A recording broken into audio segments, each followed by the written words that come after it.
All right, we are live. Hello, everyone, and welcome to the second annual broadcast I'm doing for the Indy 500. I did it last year, had a blast, and I'm like, know what? I'll do it again this year. This time for the running of the 106th Indianapolis 500. Almost at 106 annual, but as shown by the race's history, it's not been annual because there's been events that have happened in America before. So yeah, I'm here basically calling this for the next about 3.5, 4 hours.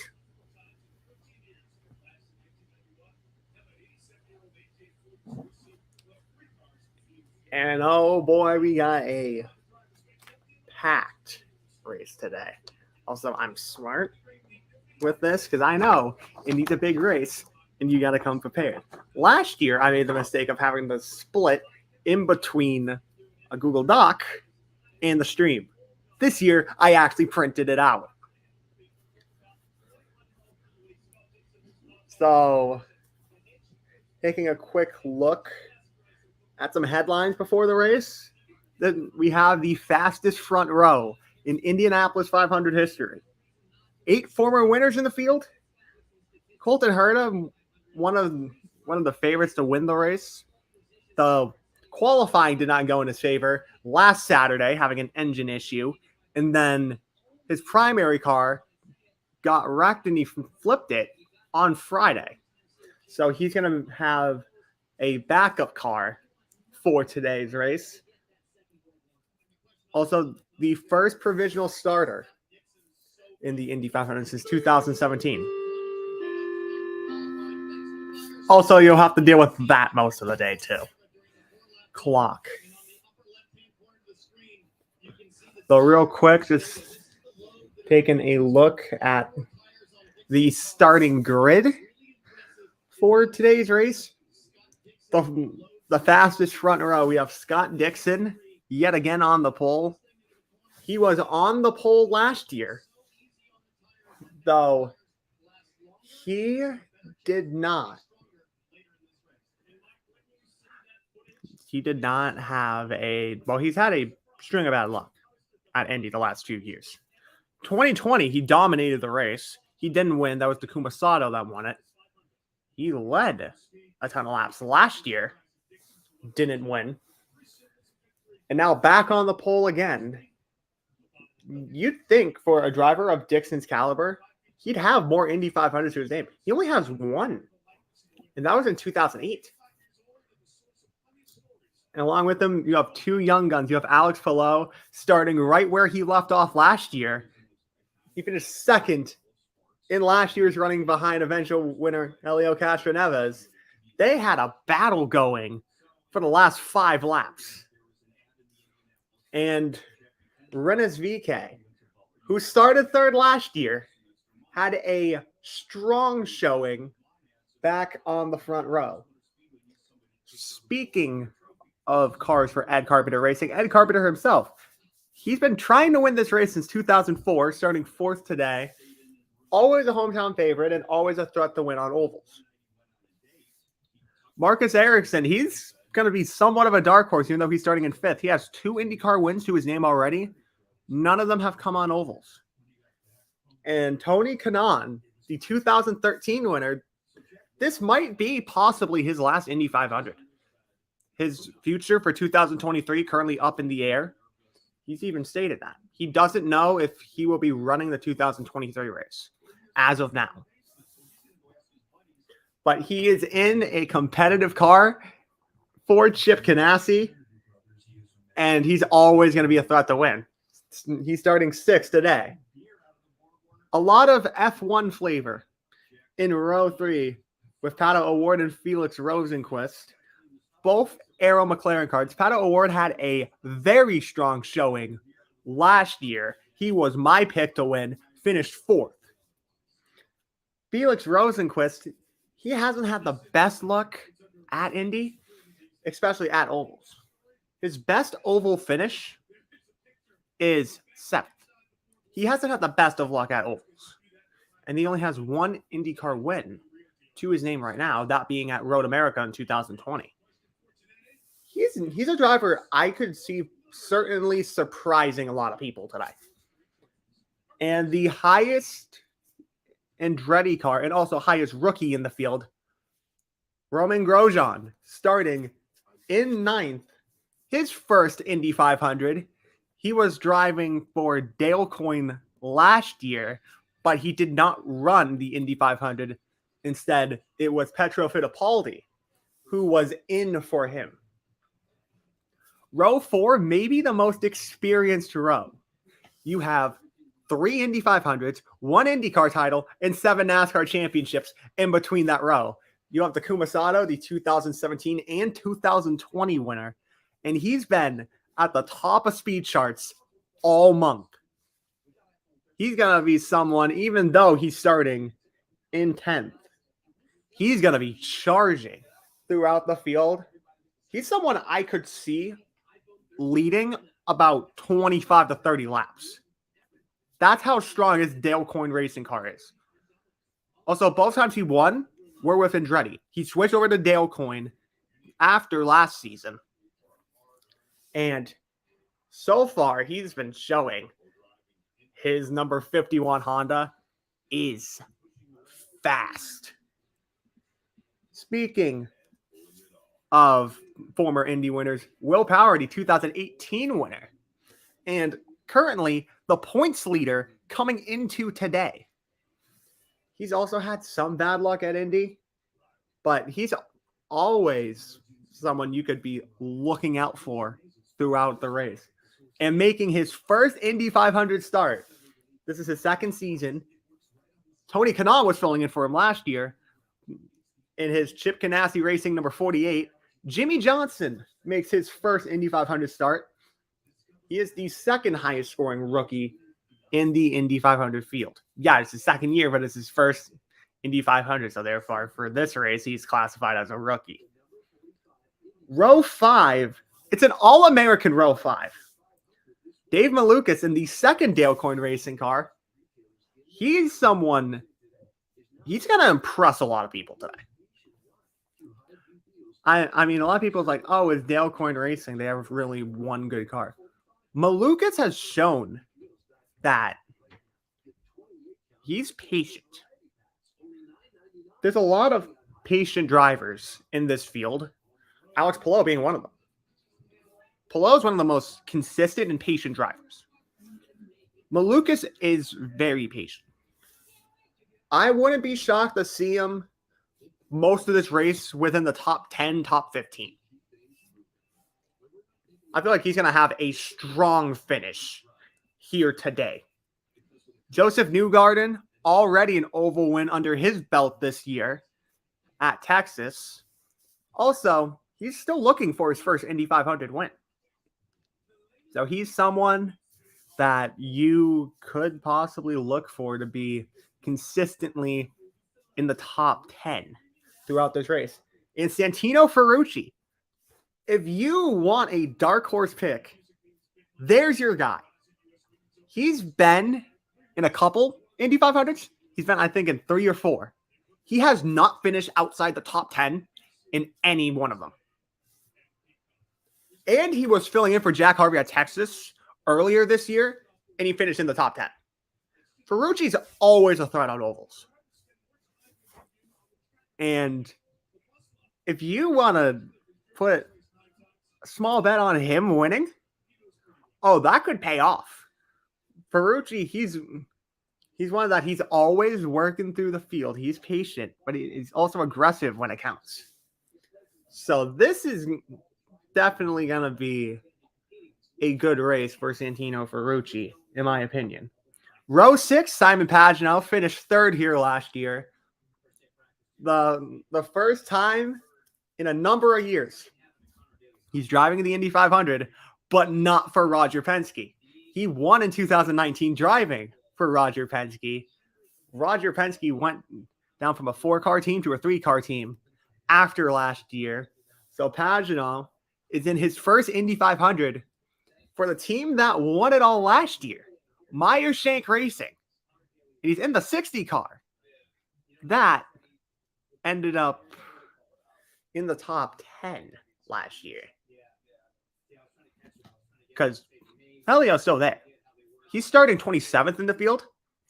And he's the first 4-time winner in almost 30 years to start an Indy 500. Speaking of row 6, back to that, J.R. Hildebrand, who he has a couple of top 10s at this track, but none as close to victory as the infamous 2011, which happened 11 years ago today.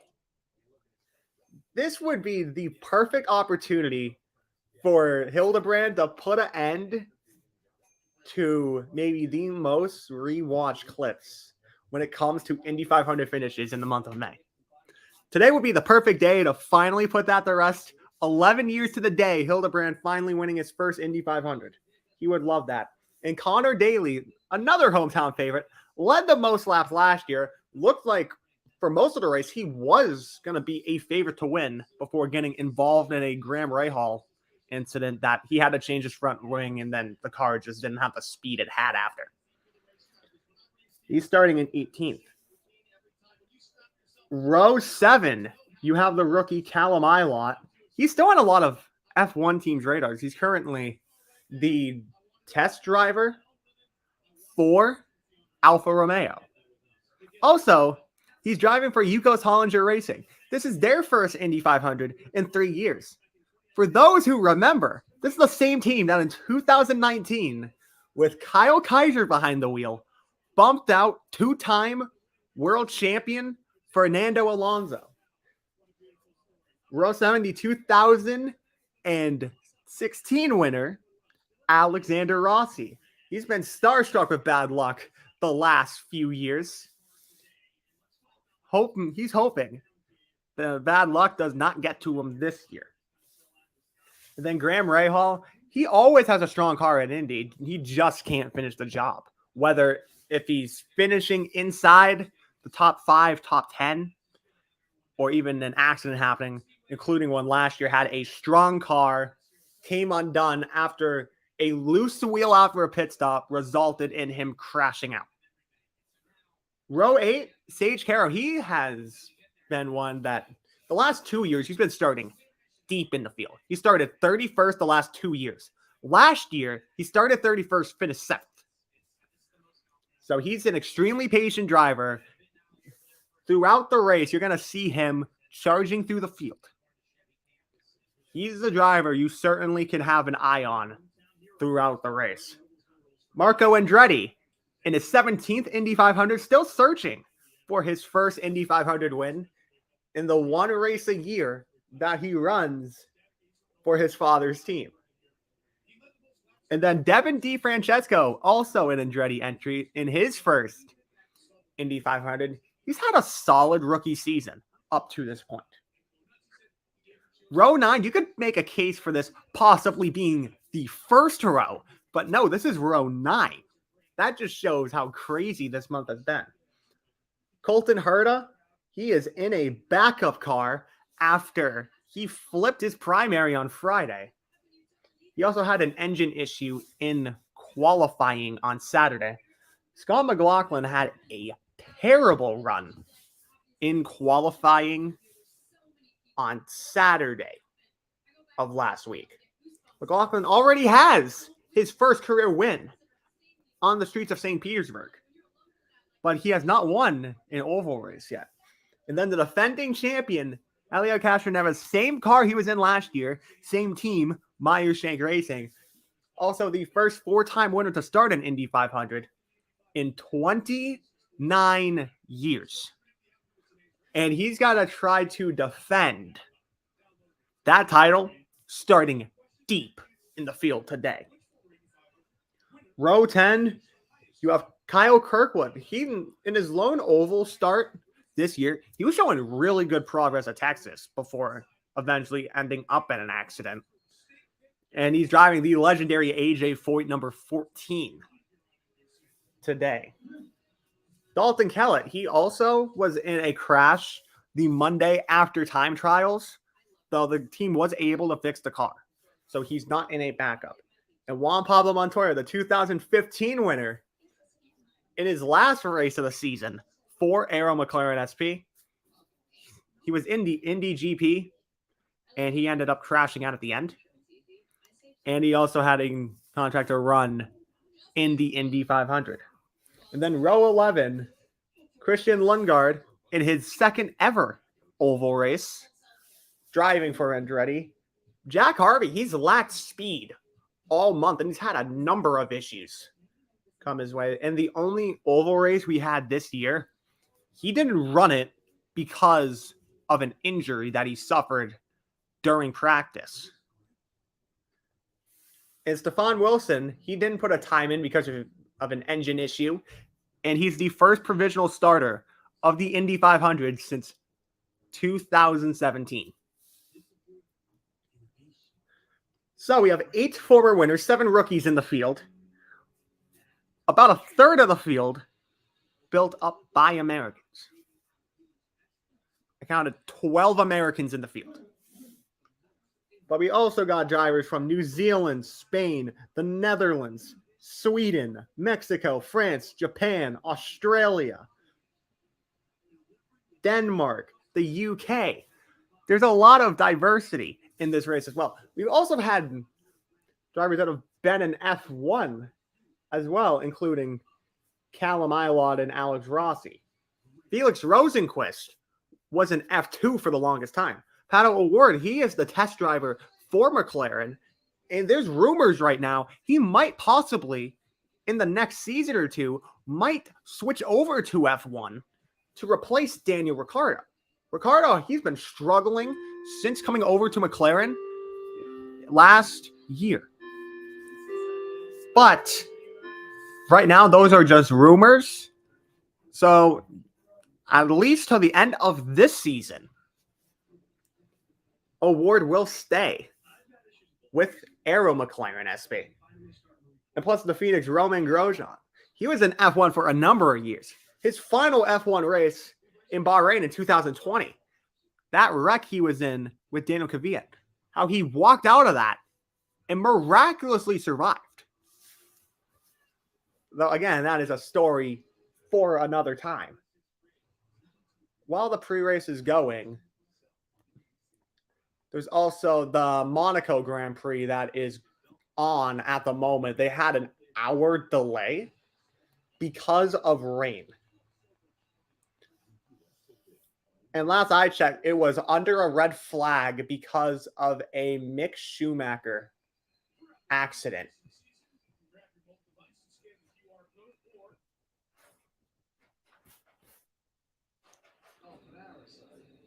And it's got to a point that it's now a timed race. Sergio Perez currently leading, Carlos Sainz in second, Max Verstappen third, Leclerc fourth, Russell in fifth, Lando Norris sixth, Fernando Alonso seventh, Hamilton eighth, Esteban Ocon ninth, and Valtteri Bottas in 10th. The only people out of this race right now are both Haas cars.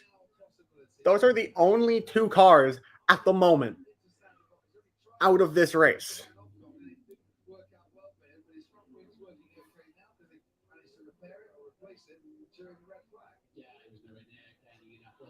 Yeah, they were under a red flag for a little bit because we got a Mick Schumacher incident. The rear end split from the car. As right now currently showing the battle for sound between Fernando Alonso and Lewis Hamilton.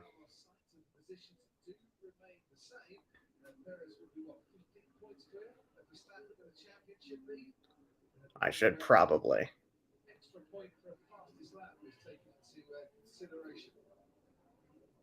Here we go. Yeah, I gotta send the link to.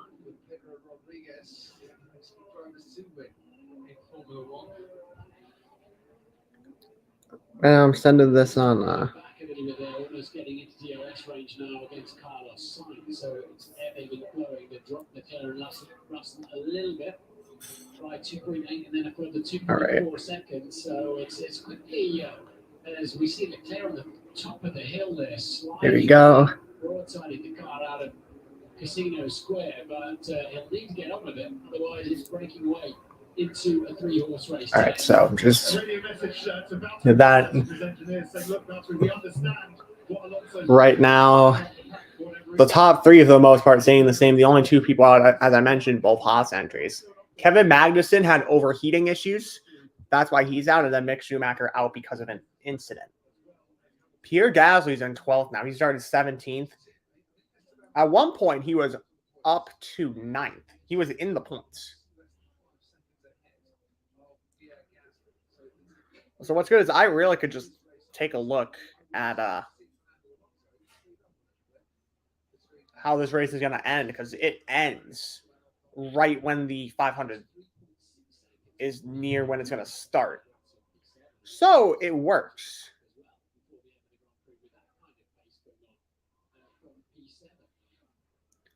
And Perez just set the fastest lap.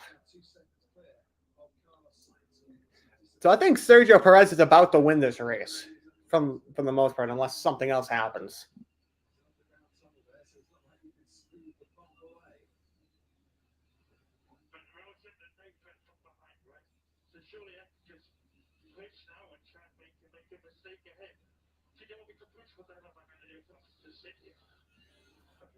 Yeah, Lando Norris radio right now.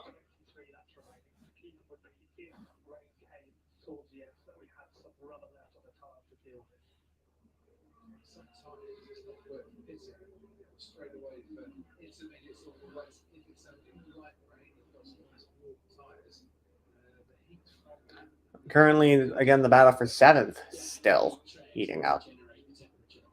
There's a lot of cars close, but the thing is with Monaco, even though this might be the last race there, they don't have a contract for next year with F1. It's like, yeah, you could keep the track there for tradition purposes, but I feel like F1 for the most part has just outgrown the track.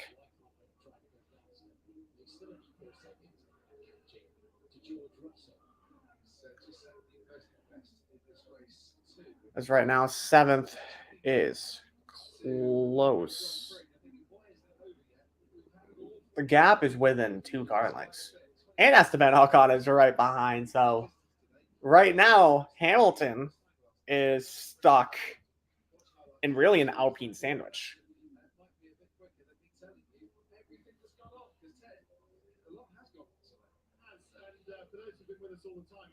Charles Leclerc is just dropping a little bit further, 10th by 10th, behind the front battle, Perez, Sainz, and Verstappen. It's all quite close, but Leclerc just running out of ideas. A bit like Lando Norris, what can he do? Just running out of ideas. Currently, right now, 7th through 9th is separated by about a second. He wants to win his home Grand Prix, and if he's not even on the podium, that will be salt in the wounds for him. It will be a first finish in Monaco. That might not be too much comfort. A first finish in Monaco.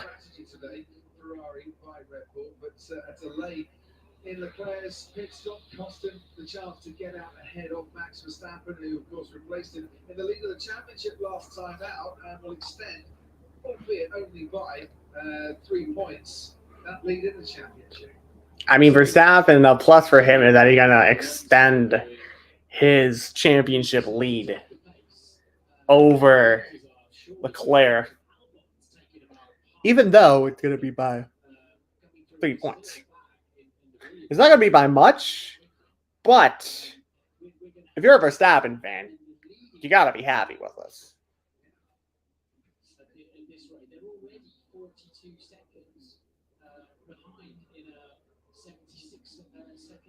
So what you're saying is Fernando Alonso is going to dictate the pace of all 18 drivers eventually running in the Monaco Grand Prix. Yeah, but they're going to have to scatter, aren't they? If they do catch them in the next 23 minutes, they're just going to have to scatter out of the way whilst they're all racing each other at the same time. So yeah, 23 minutes left with this race, and also 23 minutes left till Indy starts. But at the same time, I am behind by like 30 seconds, so I'm just gonna keep up with what happens at the end of this race later. Have pre-race on now. And it's a commercial. Lovely. This is lovely. All right, so for those tuning into the stream, how are we doing on this Sunday? Sunday morning for some, Sunday afternoon for others.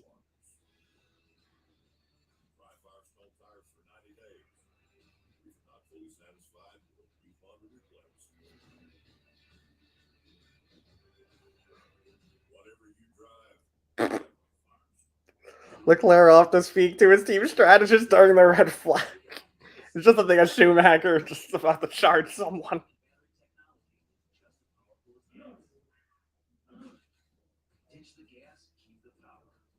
Oh wait, Spetz retiring too? Well, sad day for Canadian hockey. Jason Spetz retiring. You hate to see it. Hold on, I think I'm actually gonna try to have lunch made now, because last year I had it made like halfway through the race. I kind of want to have that out of the way now. Hold on, so I'll be right back.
All right, so yeah, I'm back now. Just had to. Well, I'm still sending a stream to some people.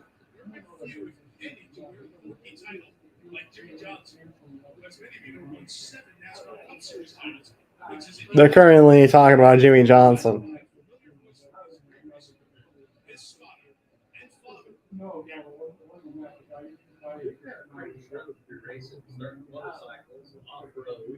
We never planned a race on stock car, and then that all happened. It was like a dream come true, and now to be here, and this is my first Indy 500. So this is huge to me, and to be part of it with Jimmy here this is absolutely amazing.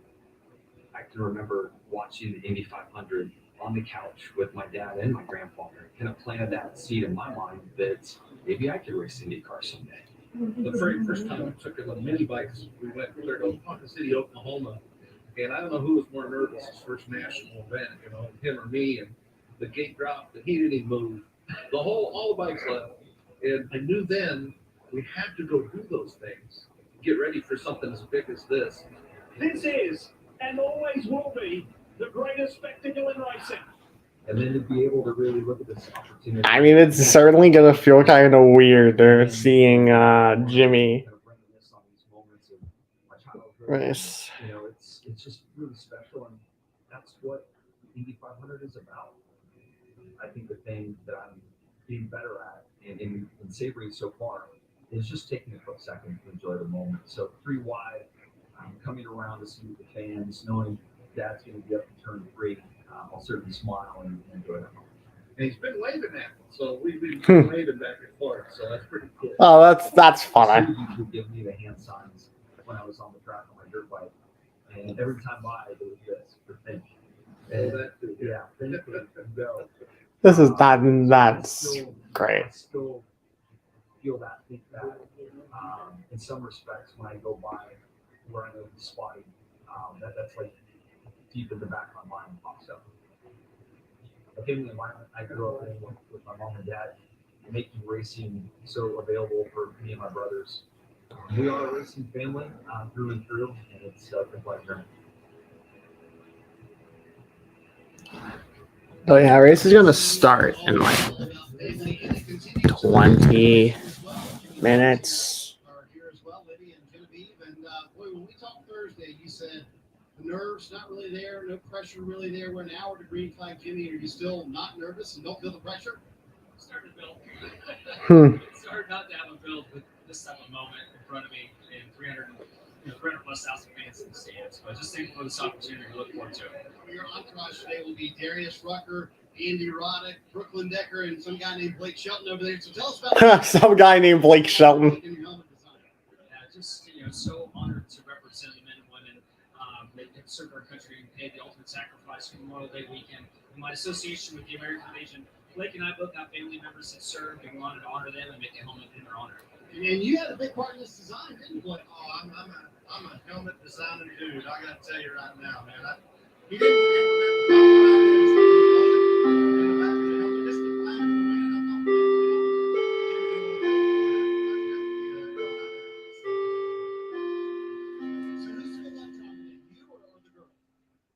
He offered a sidecar for me. Just I don't want to be that much of a burden.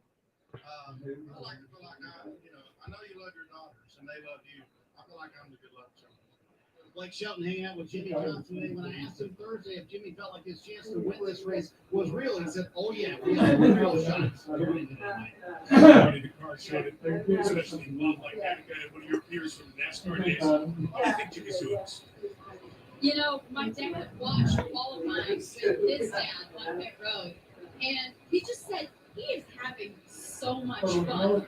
And so I think whether it's bikes, stock cars, open wheel cars, he just loves racing. And it's so cool with his dad spotting. It's such a family affair. Speaking of family affair, just walked away and I said hi to, chatted with him. And now he's not his dad, but they have spent so many years together. So it's amazing. So many folks rooting for Jimmy here. So Sweetwater is a 26-year-old rookie, one of 7 making their Indy debut. There's another rookie who has plenty of good time racing experience. 36-year-old Romain Grosjean, a Formula One vet. He's standing by now with Kevin Lee.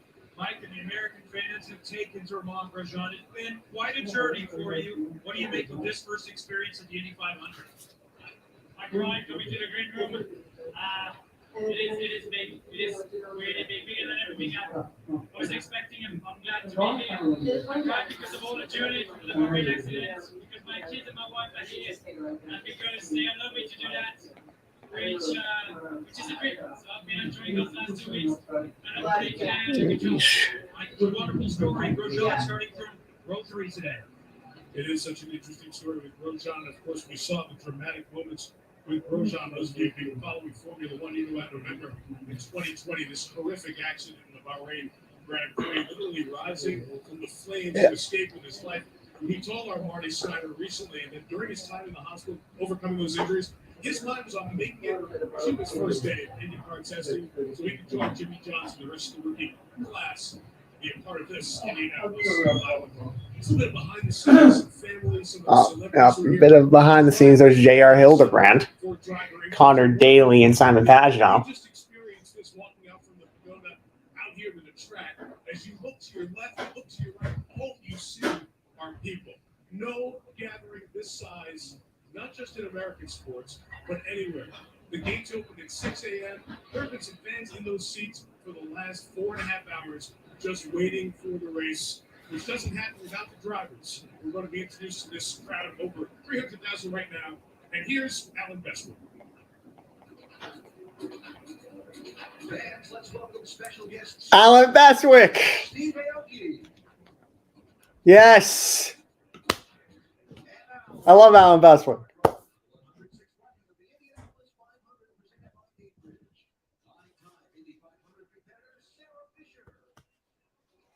All right, so Sarah Fisher is going to be the pace car driver. I know she had a team for a bit.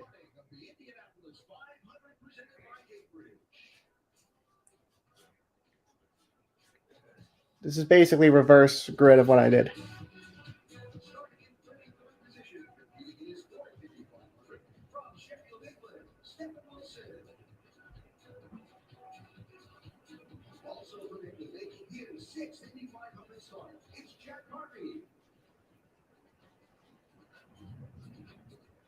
And the first rider from his country competing in the Indy 500 from Denmark, Christian Lundgaard.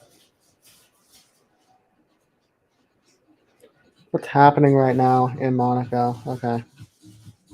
So, only people out are Albon, Schumacher, and Magnussen. He won his first of 2 Indy 500 championships as a rookie in 2000 and won again in 2015. From Colombia, Juan Pablo Montoya. Montoya's getting there in age. In the middle, starting in his third Indy 500 from Ontario, Canada, Dalton Kellett.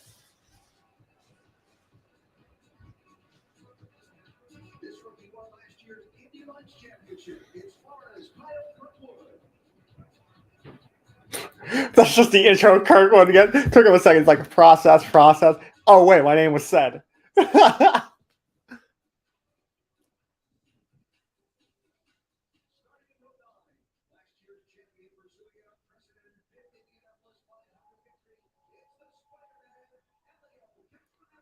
His nickname is legit the Spider-Man. I love that.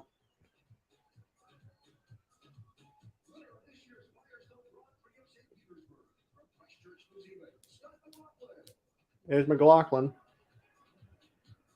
And Colton Herta. And this year's GM1 Grand Prix winner, back for his fourth Indy 500, Colton Herta.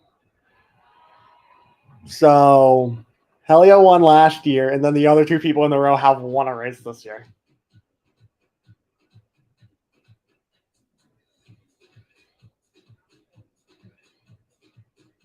Now the eighth row, a rookie from Toronto, Canada. Welcome, Devlin DiFrancesco. In the middle, he's completed 3,000 laps over 16 career Indy 500 starts. Marco Andretti. Jeez, I didn't know that that's how many laps he made. And the 2013 Indy Lights That means he's completed what, like places to finish 10? this year, Sage Carroll.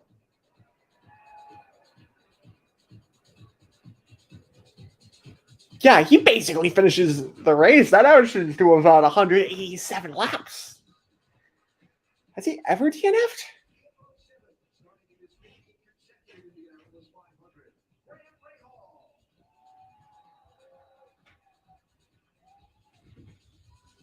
He took the checkered flag at the 100 Indy 500 in 2016 and finished second in 2019.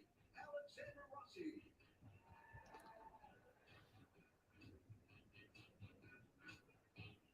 And competing in his first Indy 500 from Cambridge, England, Carolina.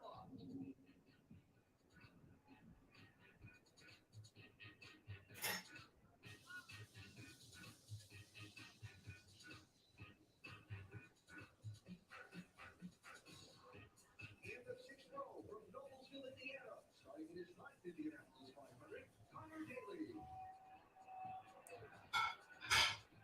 Let me go to, what is this? This is all Indy 500, yeah.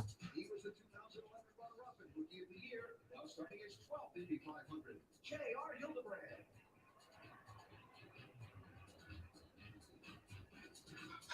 And 2019 2016 NTT Indy Car Series champion and 2019 Indy 500 winner, Simon Pagenaud. Yeah, he's pretty much finished every single Indy 500 he's been in. I just looked at that.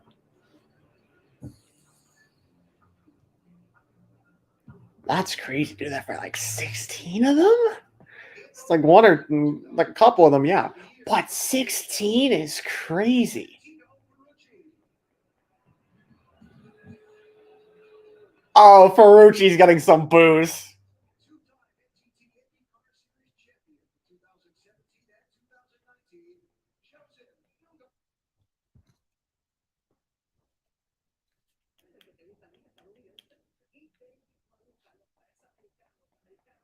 Oh, I turned on the Spanish version. I meant to turn on the finish of Monaco. Good Lord.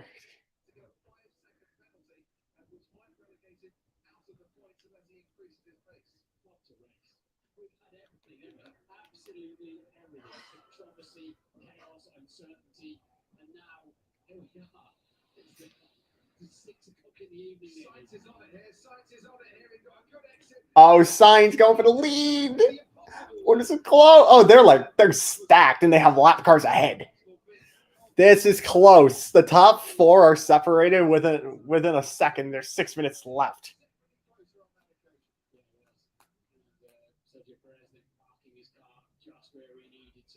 Oh boy. This is gonna be a good last 6 minutes on Monaco.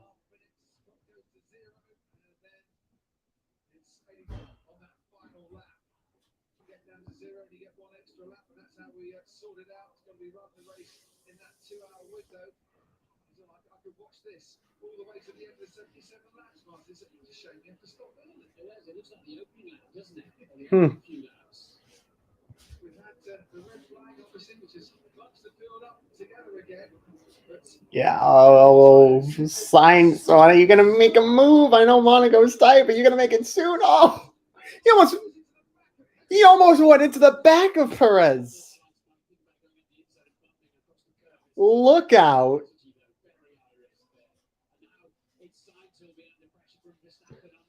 That almost ended terribly.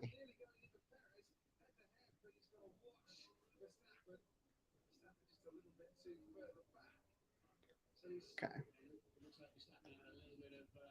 From the looks of it, there's no clear winner.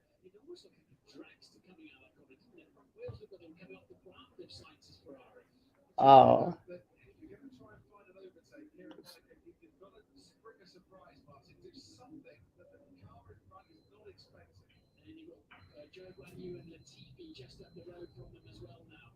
Oh, we see 5 minutes left. All right, where's Perez? Thinking Sainz might go. This is gonna be chaos. Legitimate chaos. The last 5 minutes. All right, yeah, over the bump.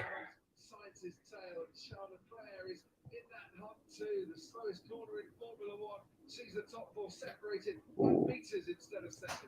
Yeah, they're just by meters. Oh, there's a yellow in sector 1.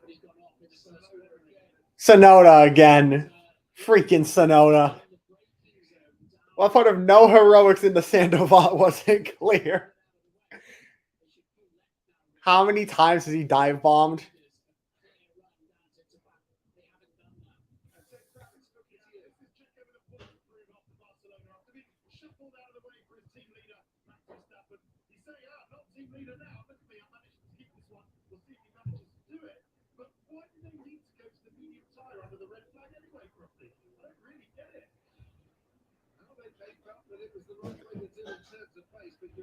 Oh, yeah. Blue flag for Joe Guan Yu.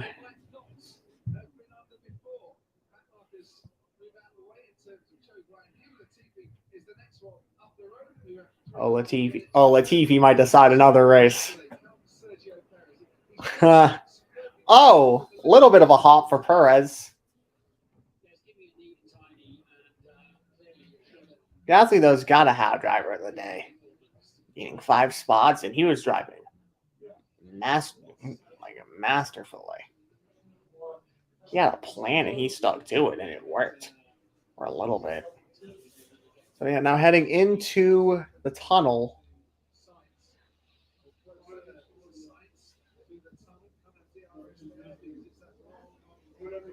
There's Latifi. Latifi's close. Latifi, when the flag is shown, get out of the way. Legitimately get out of the way.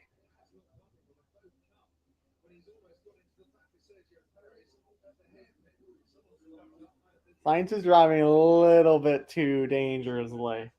He's almost gone into the back of Perez a couple times. And he almost spun earlier.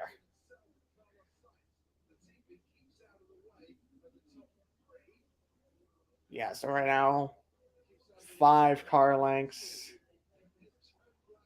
Oh,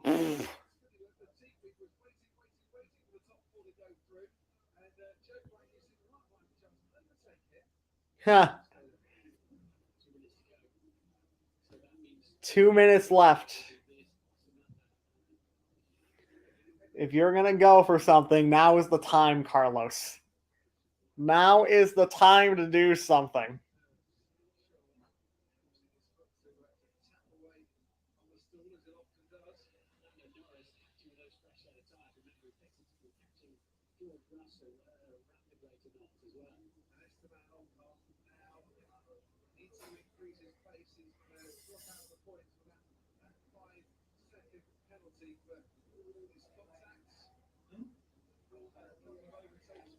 $120 left in the race now.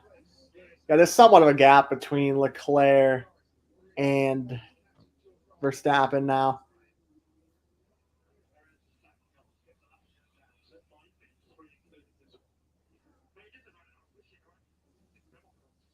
Yeah,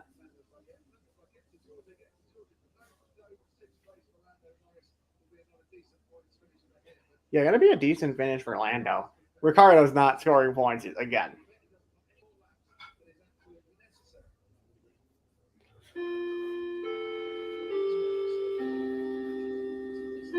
I mean, it's a close battle. Close battle. Sainz got to dive in. No, don't show the engineer. Really, right now, we are going to have one more lap left after this.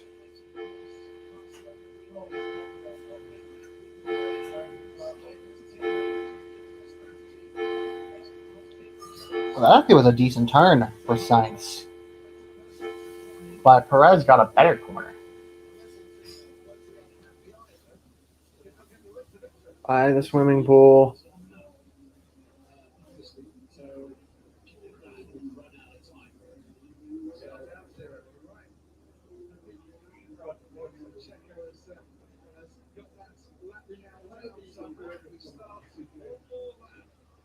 One to go.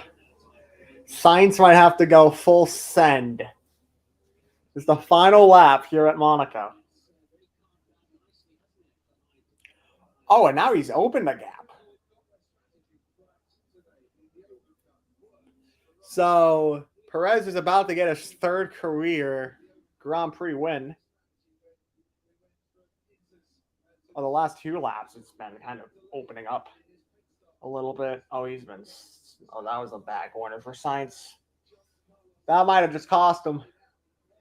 That corner did. Might possibly lose 2nd as well if Verstappen gets a good run out of the tunnel.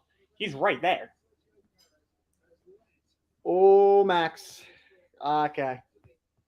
No, he calmed down a bit. I thought he was about to just come barreling in.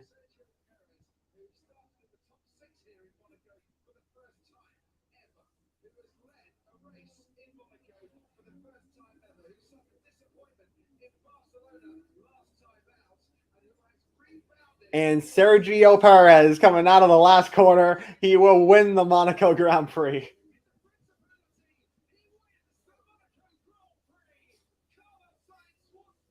And Leclerc finished the Monaco race, and he didn't get a podium.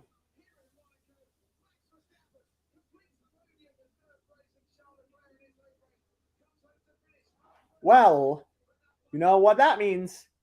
Time for the Indy 500.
Then a crazy Monaco Grand Prix. And now it's Indy, so that means there's about to be more chaos.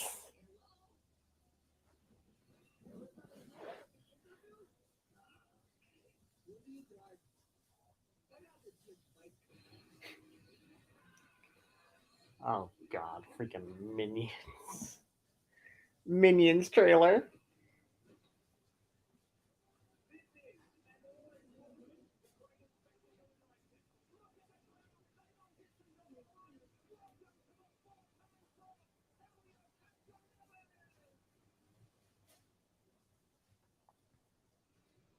If history happens today, there will be plenty of people to see it.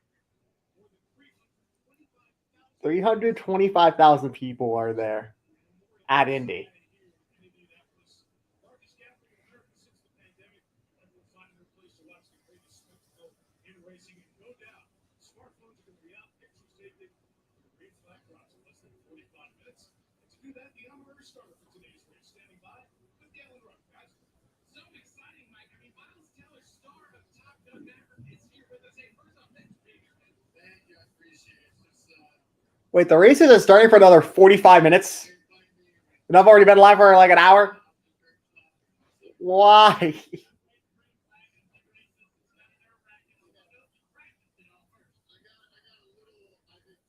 Good Lord, why? I thought it was starting at noon.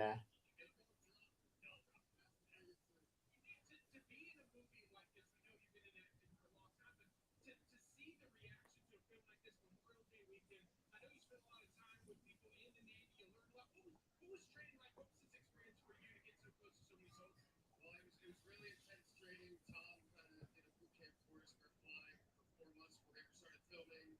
Graduated all the way up to the FA teams, and we were flying with the best fighter pilots in the world. And you're not going around there sightseeing. You know, when you're filming Top Gun, you're going up there and you're ripping it, pulling 7.5 Gs, and it's yeah, it was intense. But the audience really gets it. Well, I'll be right back again.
There we go. We got that issue fixed.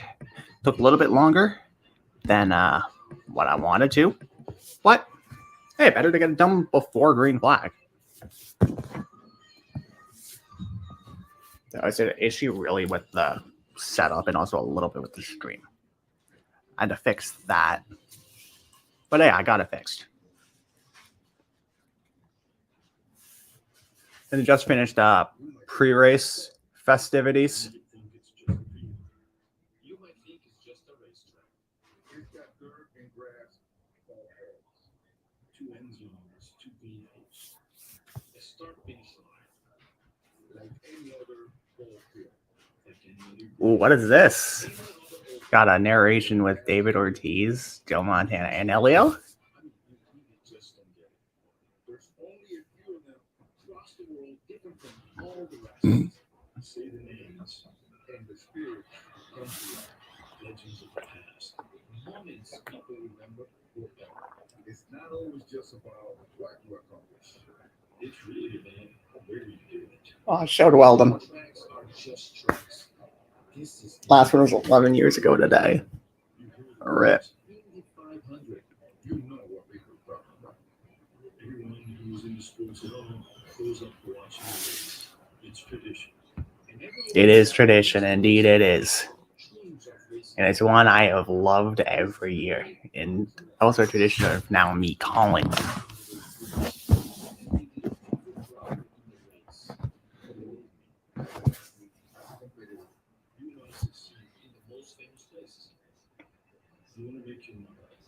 What's crazy is that it's shown the Hunter Ray win too. If it wasn't for that, last year would have been Elio's 5th. And he was close. Become a champion. Become part of the greatest spectacle in racing this world. This church, this track, these are the greatest places in sports. These are places that make sports matter. These are places where legends are made. Gentlemen, start your engines.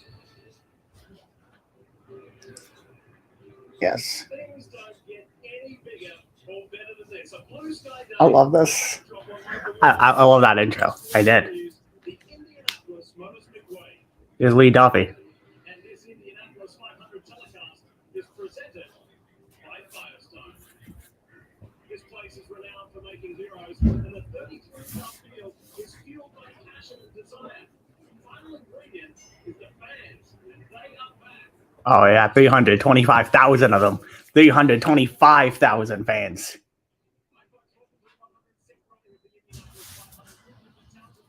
Lee Diffie, Townsville, James Hinchcliffe. This is his first Indy 500 he's calling. He was in the race last year. He retired during the offseason.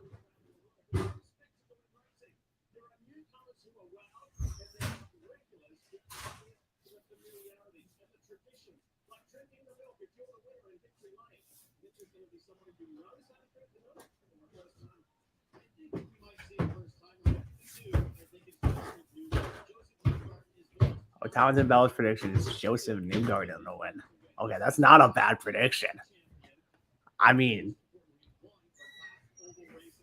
yeah, he did win at Texas, and he has won on ovals many times before.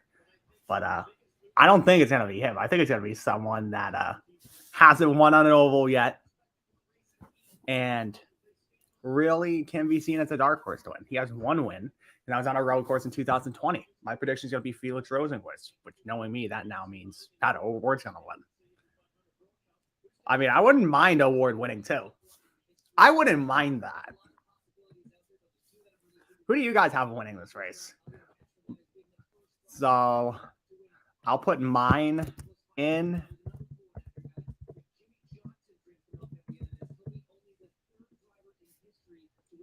All right. So, my prediction to win, Felix Rosenquist. I've locked it in.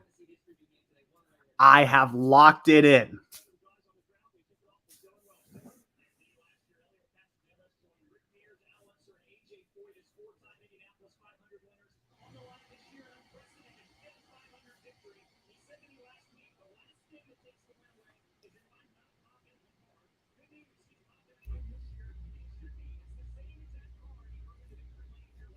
Yeah, Elio's in the same car he won in last year.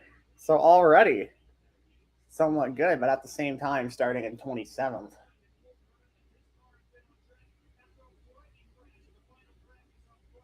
Oh yeah, it's showing the crash Herta had. He flipped.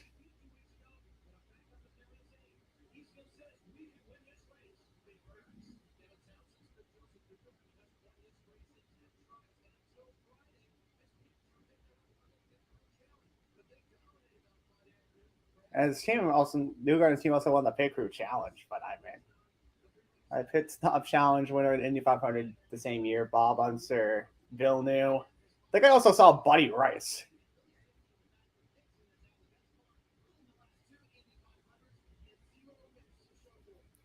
He's really had the best car the last 3 Indy 500 Dixon has. Because 2020, he should have won that race. I'm still to this day, I'm like, he should have won that race over Sato.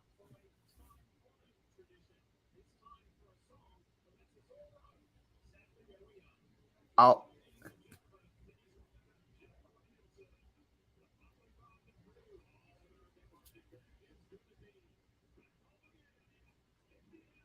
Oh, time for back home again in Indiana. I'll turn this up a little bit. Home again in Indiana. It's tradition. It's tradition. You gotta, what a place. You gotta sing back home to Indiana.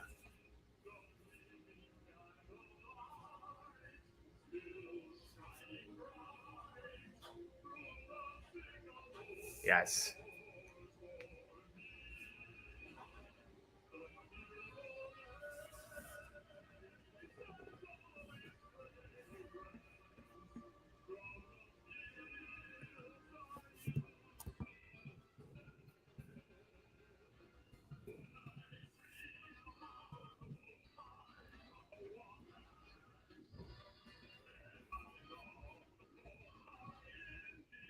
And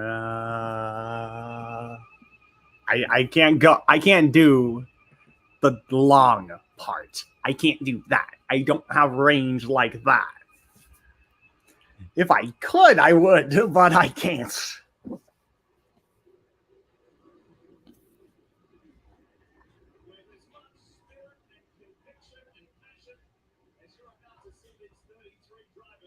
Oh, is that time?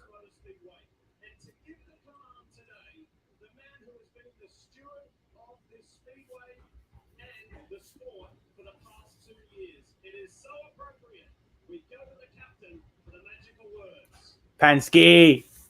Penske's giving the command.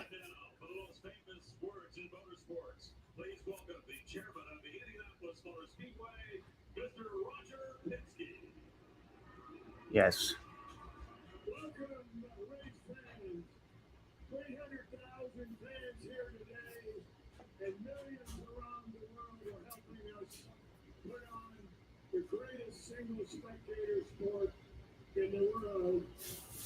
Amen.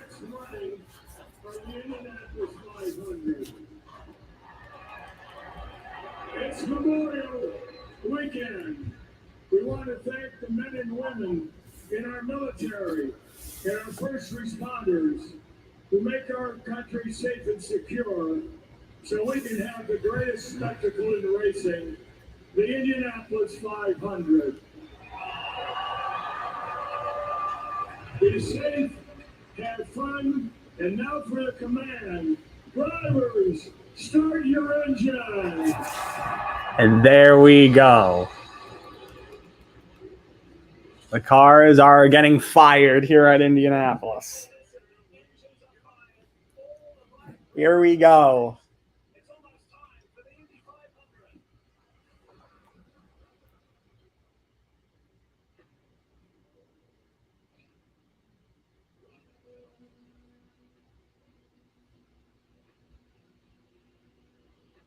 And now they go to a commercial. Of course they do.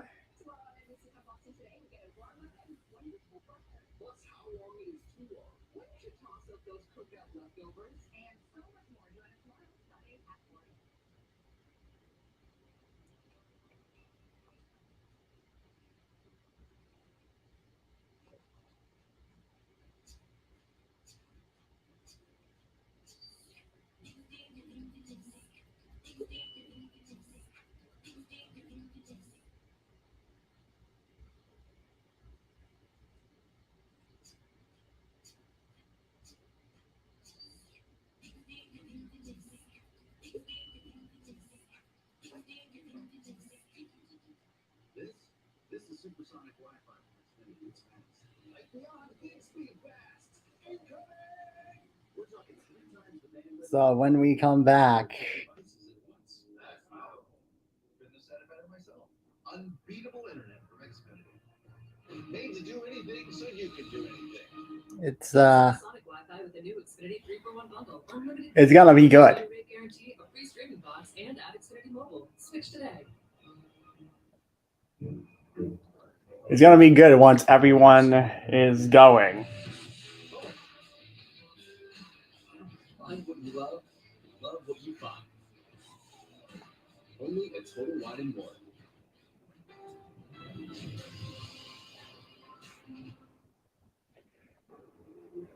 And now we're back, and everyone is lining up. Cars are rolling. You love to see it. The starting grid, as I already went through, Dixon on pole, Palau and Rinus VK, fastest front row in the race's history. Hello, my friend. Big day today. Going after that historic 5th win. You've got to do it from 27th, though. Is this the biggest challenge you think you've ever faced in this race? Well, every there is always a challenge. Starting the 500 doesn't matter if it's a strong or if it's the back. It's just I'm gonna go with the same order that always been with the 3 C's, calm, cool, and collect. So you've won 4. You're part of that exclusive club. What are we going to call it if you win 5 to be the only one? That's a good one. Let's say the Ultimate League. How about that? The Ultimate League. All right. The Ultimate League for people who win the Indy 500 5 times. I actually like the ring of that. That's not bad, Elio.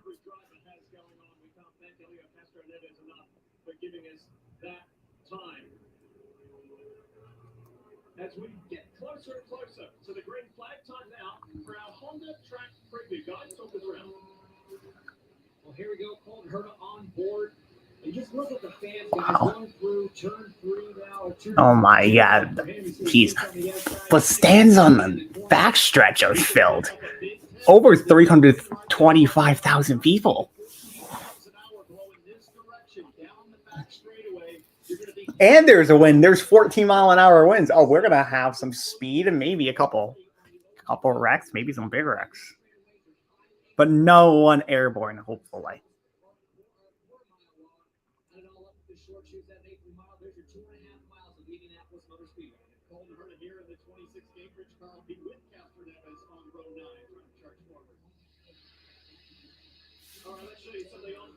Yep. So Felix Rosenquist has the mission on board.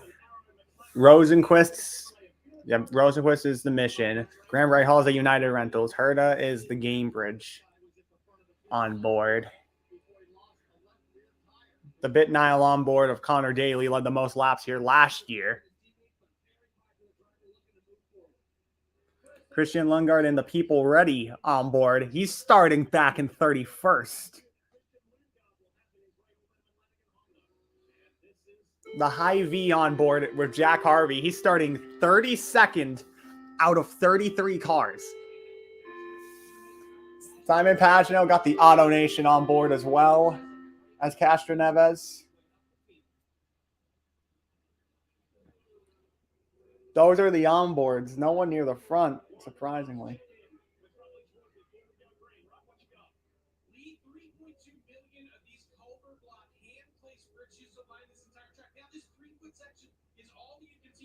Right through the infield, through the Dakota, and we're going to find out today who is our winner. Who's going to be kissing these bricks, guys? That's the question we all want to know. That'll be answered in 200 laps. We can't wait for the story that's about to unfold. The stories, plural, because they are in abundance. Right across the 11 rows of 3. Yeah, now everyone's getting in the 3x3. They were single file for a bit. Getting the tires warm up. This is most likely going to be the last lap until the start of the race. Dixon already has somewhat of a decent speed going. Oh, yeah, the pace car is way ahead. The pace car's pulling in this lap.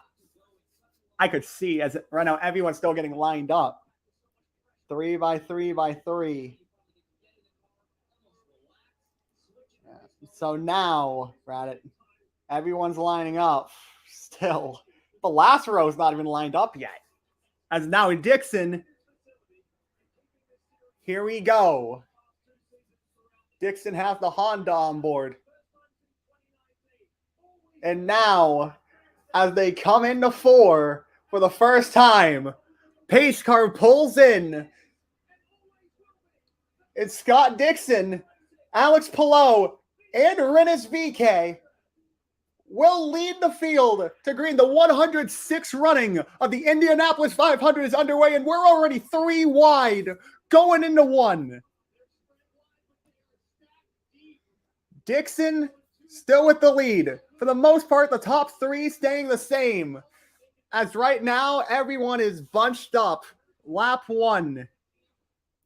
And already Alex Palou trying to make a move for the lead. On the bottom, he will get it. Alex Palou has the lead going into 3.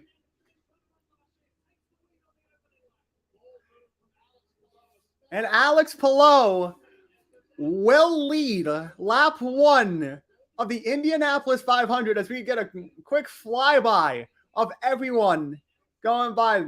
And now Rinus VeeKay on the outside. He's going to pass Dixon too. VeeKay, he actually had a quicker speed on the Saturday qualifying than Dixon's pole speed. 234.7 miles an hour compared to Dixon's 234.06 miles an hour. And now Jimmy Johnson already under attack from Dave Malukas. That is for, I believe, that is for 14th. Johnson already 2 laps in has lost 3 spots.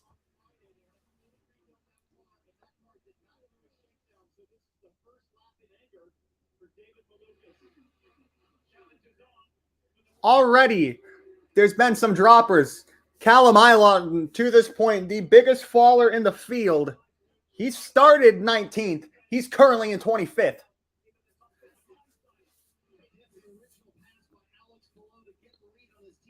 Now lap 3. Chip Ganassi's plan is to get ahead early.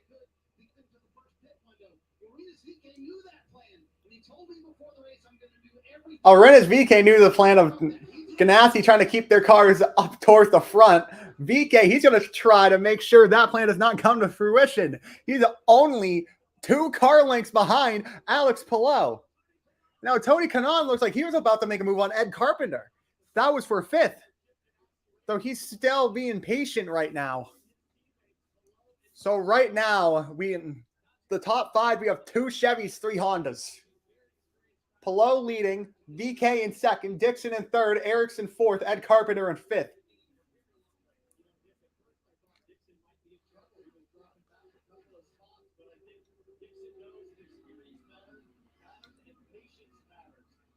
Dixon just playing the long-range game right now. It looked like he was going to drop back a couple positions, but this might have been part of the plan. And now Dixon, he's going to make a move on Rinus VeeKay for 2nd. Dixon moves back up to 2nd. Rinus VeeKay back down to 3rd. Biggest mover so far, Alex Rossi's gained 5 spots. Santino Ferrucci, I mentioned him as one of my dark horses for this race. Currently up 4 spots, currently in 11th, battling Roman Grosjean. And now Will Power just lost another position. That was Rosenquist, who just took 8th from him. And Grosjean and Ferrucci are right behind Will Power.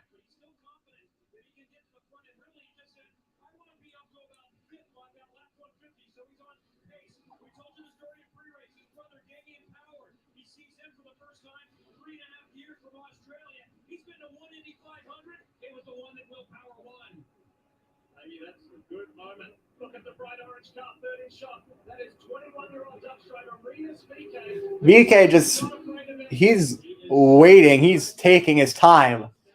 But yeah, Ilott's down to 26th. Lundgaard down to 33rd. though VK has one IndyCar win to his name, that being on the Indy Road Course last year.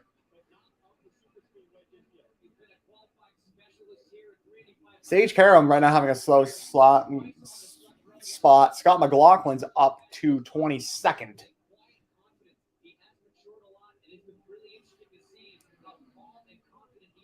It looks like there's more of a gap starting to build, as right now we look at the speeds. Rinus VK is the fastest car on track right now, almost at exactly 220 miles an hour. And he's within the draft of Scott Dixon. And speaking of Dixon, he just made a move to get the lead back on lap 8. So Dixon retakes the lead from Alex Palou. VK still in third, Ericsson fourth. And in the battle for fifth has cooled down a little bit. Still a 2-car length gap, but also Patricio O'Ward. He's starting to get in on this too. Both Arrow McLaren cars sitting currently 7th and 8th.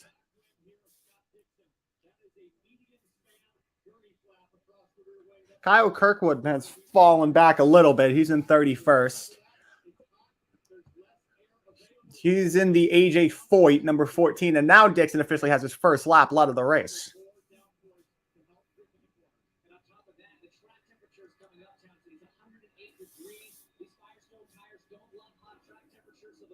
There's been some drivers gaining a little bit of position, but there's also been a few that are dropping. As I mentioned, Callum Ilott being one of them. Started this race in 19th. He's in 26th still. As now we're about to head to lap 10.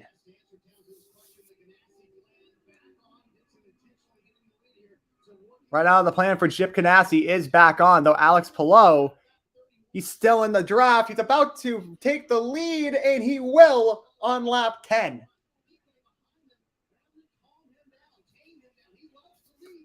Alex Palou, he's showing his car is fast right now.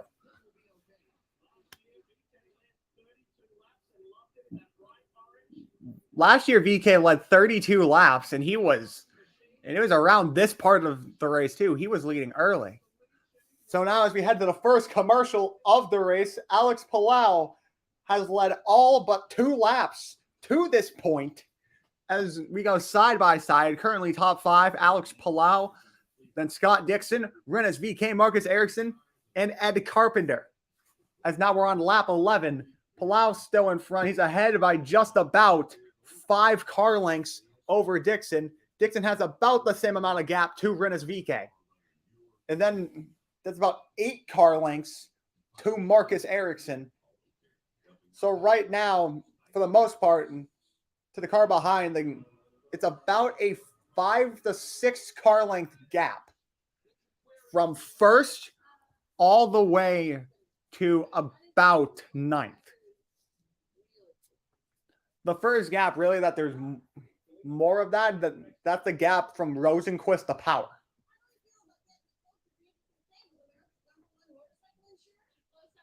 VK has a fast car. He's going to be patient this whole race, though he's sitting pretty right now in third.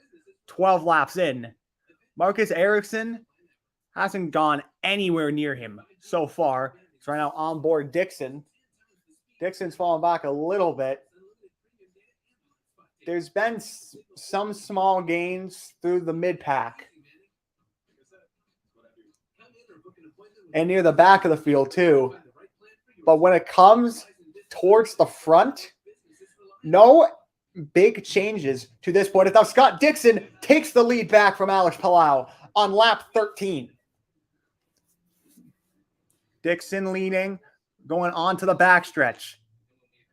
Rinus VK still within striking range.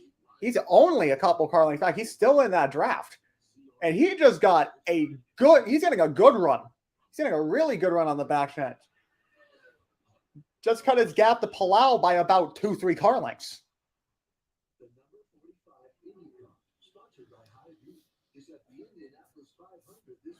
There's a chance possibly VK could get back into P2 within the next 2-3 laps. He's cutting that gap to Palou.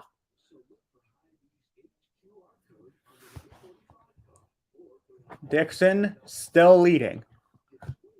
Not much happening behind the leaders. Mostly single file. Right now, the gap from Dixon to Palau, about 4 car lengths. And VK is about 4 to 5 car lengths behind Alex Palau. As now he's getting somewhat of a run. He's still within the draft. So, I mean, the thing about being in the draft for as long as they've been in is all the dirty air that possibly is created from the lead.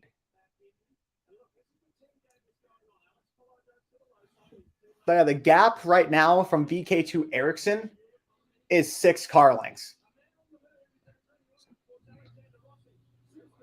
Alex Rossi has been on a mission since the start. He started this race in 20th. He's up to 15th right now. And Scott McLaughlin's been on a mission too. He started this race in 26 up to 21st. Currently lap 15. And now Palau's starting to somewhat pull away from Rennes VK. The gap got a little bit bigger. VK just waiting. He's buying his time right now. We're only 16 laps in. There's 200 laps. He's got plenty of time. He doesn't need to force anything yet. All single file on the backstretch. There's some close battles happening, but not any close passes. Speaking of possible passes, Scott McLaughlin's looking for 20th right now from rookie Devin DiFrancesco. The Canadian driver for Andretti Autosport, DiFrancesco, he's defending that position from Scott McLaughlin. McLaughlin already has a win on the season. Now, on the front stretch, McLaughlin going on the outside. He will get 20th from Devin DiFrancesco this lap, as now we're on lap 17 of 200 here at Indianapolis.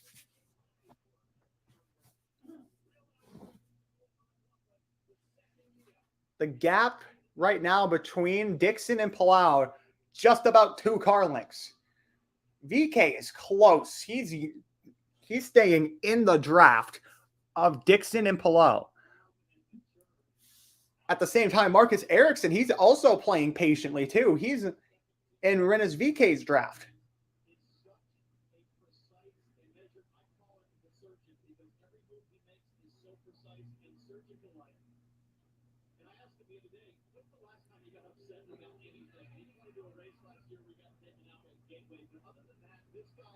Palau still leading. Onboard Alex Palau and the NTT data onboard camera. Right now behind him, you could see Dixon and Rennes VK. VK is close. He's not that far behind, only a couple car lengths. But for the most part, they're playing a patient game. You don't need to force anything right now. You still have time. You have plenty of time. As now Santino Ferrucci just passed Will Power for 9th. Ferrucci, again, I mentioned him as a dark horse before this race started. Started this race back on the outside of row 5. He has worked his way up to 9th within the first 20 laps.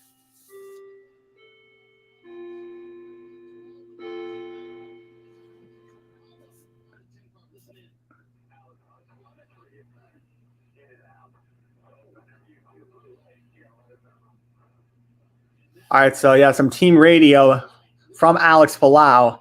Back on board with him.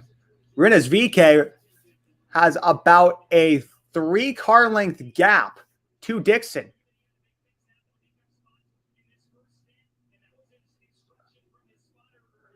And Scott McLaughlin, he's been on a tear the first 20 laps. Been one of the biggest movers of this race. Started in 26. In the top 20 now. And now on board Colton Herta. Herta really hasn't had a lot done so far. He started this race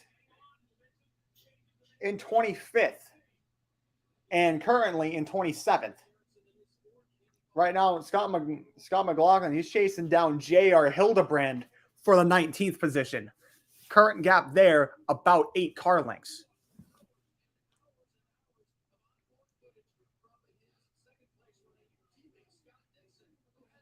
Marcus Ericsson, he's been watching film. He's being patient right now. This is vintage Scott Dixon that he's doing right now. He's waiting, buying his time. Meanwhile, Dixon takes the lead back from Alex Palau now on lap 22. And now the car length from first to third is 6 car lengths. That's the distance. Meanwhile, Malukas now passing Will Power. Will Power is dropping back. He's down to 14th. Will Power's car is not performing well in dirty air. And Alex Rossi is not that far behind, about 4 car lengths back.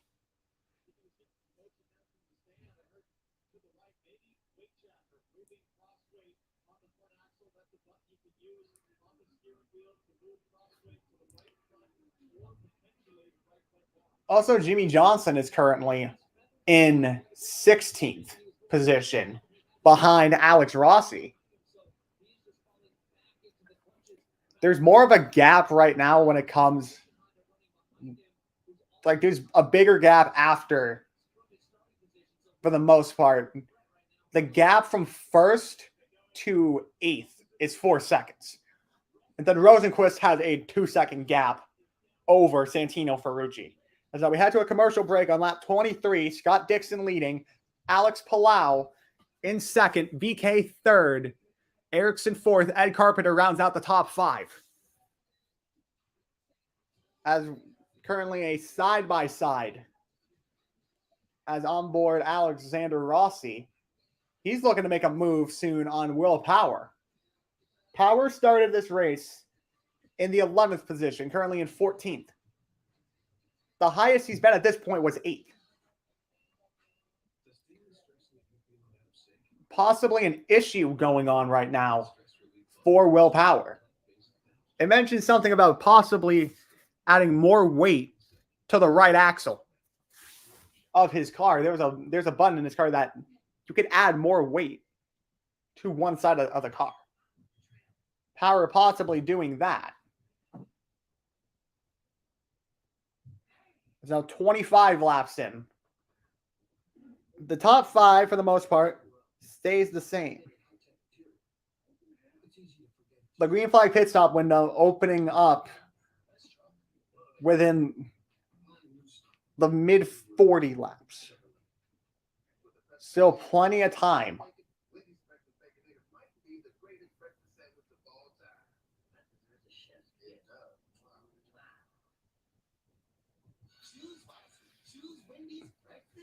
For the most part, the order is staying the same. There hasn't been much change the last few laps since we went to commercial.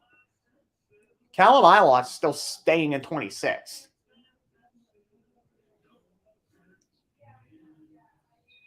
As the battle for the lead is still going on, still very close. Everyone in the top 3, top 4, being patient, just buying their time.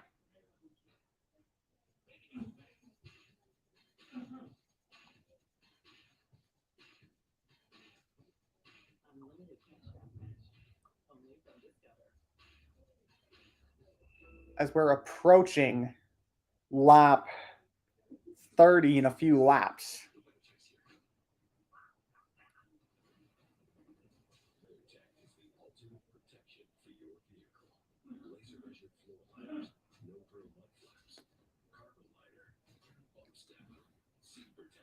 Normally we get the first caution, the first stint of green flag pit stop. We had that last year with Stephon Wilson. So for the most part, we're staying green for a little bit longer. It's now lap 28. Scott Dixon still in the lead right now. Alex Palau in second. Rinus VK in third.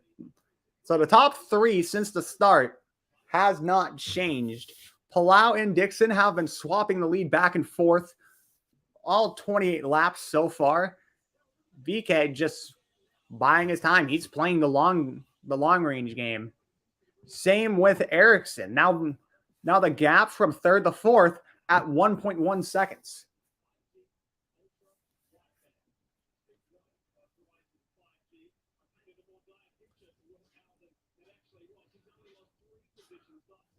So it looks like we might have another lead change, but no, Scott Dixon closes the door on his teammate Alex Palau. Palau looked like he had a run. Dixon saw it and didn't let him go on the outside. As now on board Alex Palau again. Showing the lap times. The average speed last lap. The fastest car actually being, surprisingly, Felix Rosenquist, currently in 8th.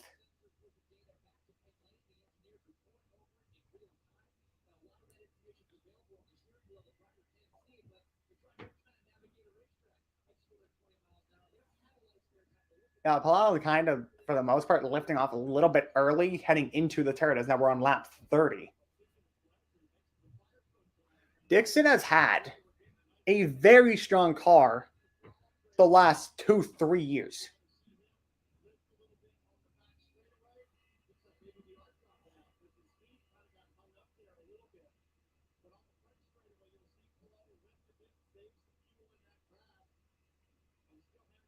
And now Dixon is going to head into pit road. Now the green flag pit stop window opened up. Connor Daly on pit road right now. Dixon just headed to pit road. So Alex Palau will be leading this race now on lap 31.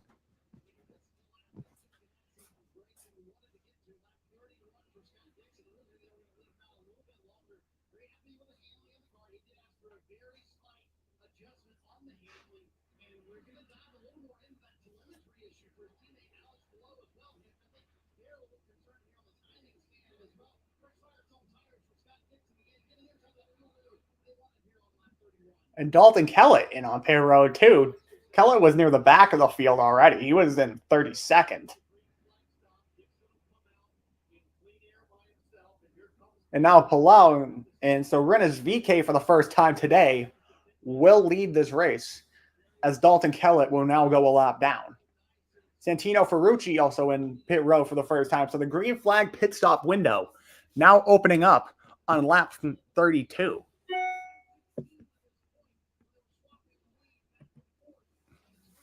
And so Palau, Ferrucci, Jimmy Johnson also in on pit road as a phenomenal stop for Santino Ferrucci. 6.4 second.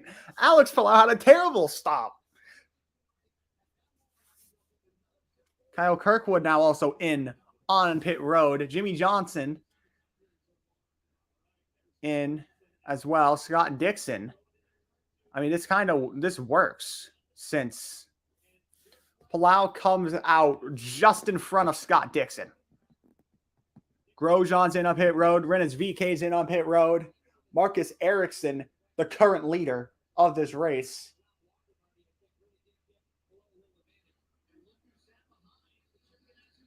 A 6.9 second stop for Rennes VK. Grosjean having a pretty long stop. And it's going. There must have been an issue. A 12.8 second stop for Roman Grosjean. And it looks like VK is going to come back out right in between, maybe in the middle of both cars. Now he's going to be just behind Alex Palau.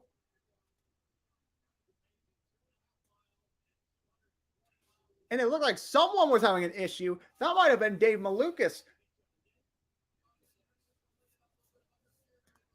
I think Malukas just had a very long stop.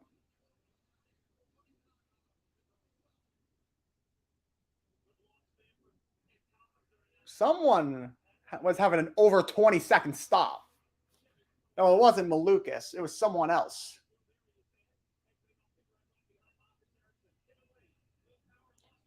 Will Power.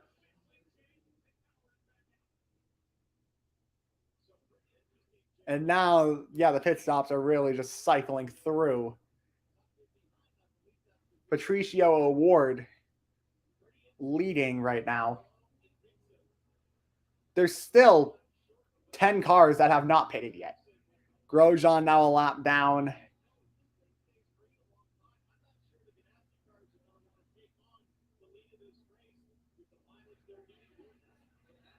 And now a lot of cars that hadn't pitted yet are on pit road. Both Arrow McLaren cars in on pit road now on lap 35. almost done with green flag pit stop. And now Rinus VK, he's right on the bumper of Scott Dixon on the outside. He's going to make a move, and he will take the position. That's currently for 7th, but once everything cycles through, that's going to be really for 2nd.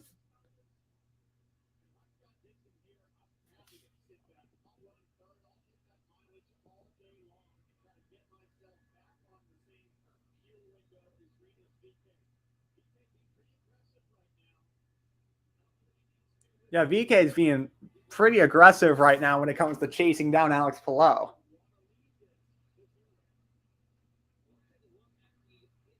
He's staying within the draft of Palou right now.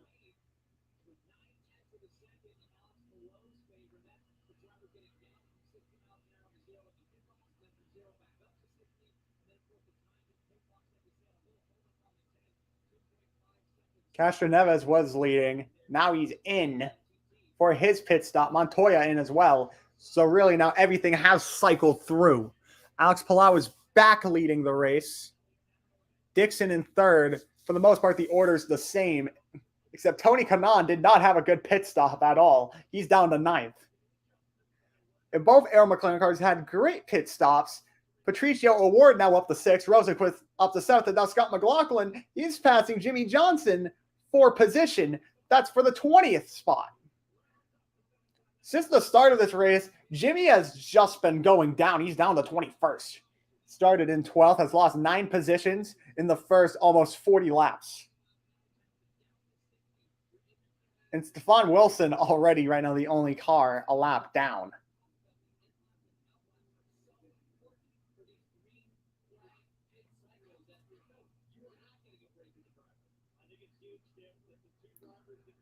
And Will Power down to 23rd. Will Power has been struggling today. It's not been good for him. Right now, currently a 4-car length gap, now 6-car length between Palou and Rinus VK. Currently a lap car ahead of Palou. That is, I believe, Dalton Kellett. And that is Dalton Kellett just ahead of Alex Palou. As now we head to another commercial break. Coming to lap 40, Palou in first, then VK. For the most part, still the top 5 order. As now there's a caution out. Someone wrecked on the backstretch. And is that Rinus VK around? It is an orange car. I think that might be Rinus VK.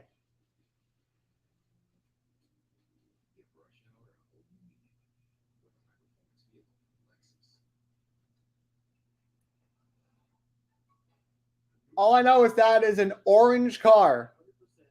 That's an orange, possibly orange Chevy. On lap 40. And that is Rinus VK. Rinus VK, while running in 2nd, has just crashed out of the Indy 500.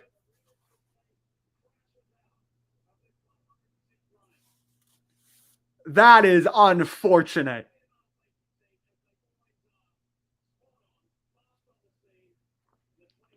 What happened to VK? He just lost it. Going onto the backstretch. Being a little too aggressive. Oh, there were some flames.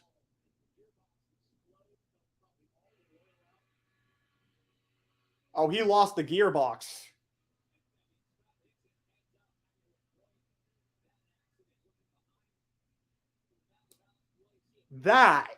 Oh no, I feel bad for Rinus VK. He was doing so well the first 40 laps, was in the top 3 the whole time pretty much, and now he's out. I feel so bad for him. And his mom's there too. Oh no.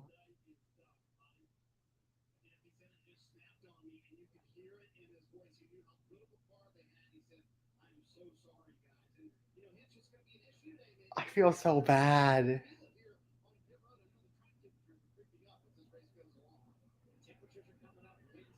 Oh no.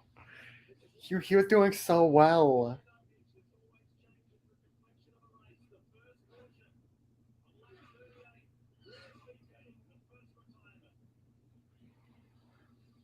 Oh no. So he just lost it.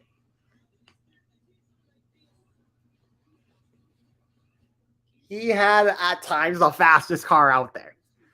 And then he just lost the back end. And there's his race. Done lap 39.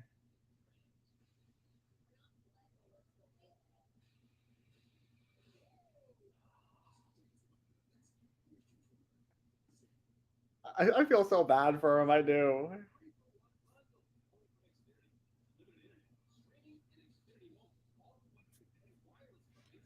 Oh, no.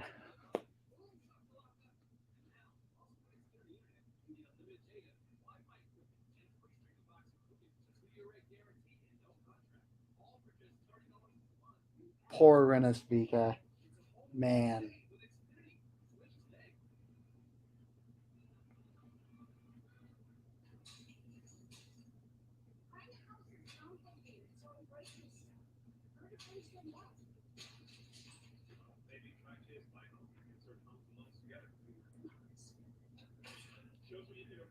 Man.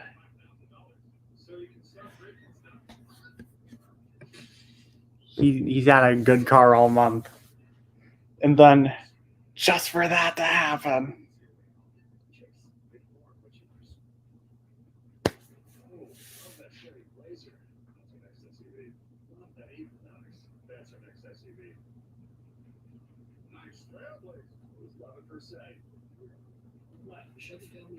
Hold on. I'll be right back.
I'm back. I'm still. Yeesh. VK had such a good run going. I can't believe he just lost it.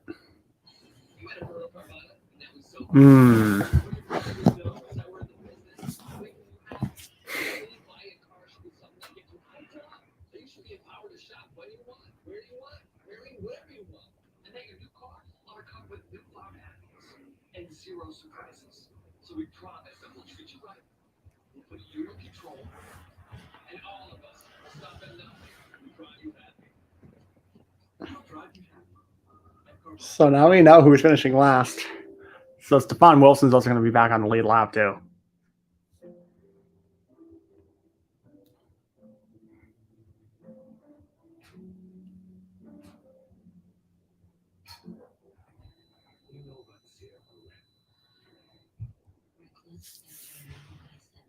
If Rosenquist crashed out next, I'm about to be a sad man.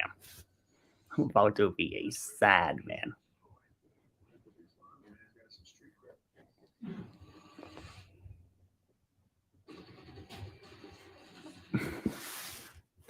The whole race, I'm like, oh, BK's being patient. He's just gonna wait till the later laps, and then this car's like, nope. And then he just bend it. Hate to say it. You actually hate to see it. So yeah, we're under yellow right now here at the Indy 500 because VK binned his car.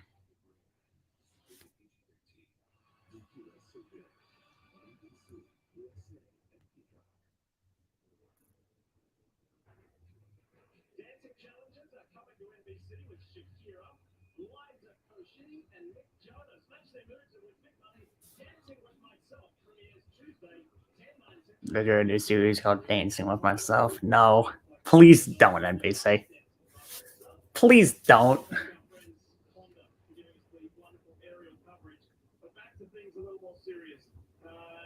Greatest VK out of the race, spectacular crash. He was okay. The 21-year-old Dutch driver stepped from the car. It has reset this field, but somebody, Kevin Lee, who wasn't really enjoying things again, was Tim Penske's willpower. Tell us more. He said the car was really good the first half of the first inning, then just went quick and loose. They made changes on the stop, no better, so they came in again under this yellow. Austin as well coming out, lost a few more spots, so he's all the way back to 30th. A lot of work to do for Oh, Power is now in 30th. He had a terrible pit stop. The car stalled too. Oh no.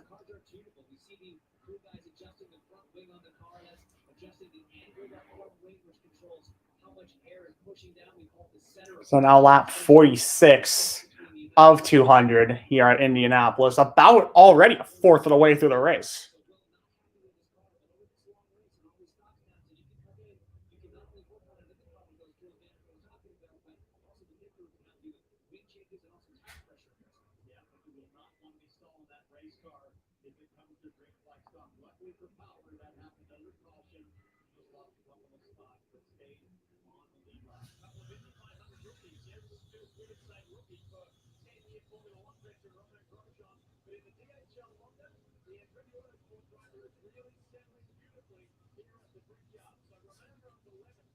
So Grosjean currently in 11th.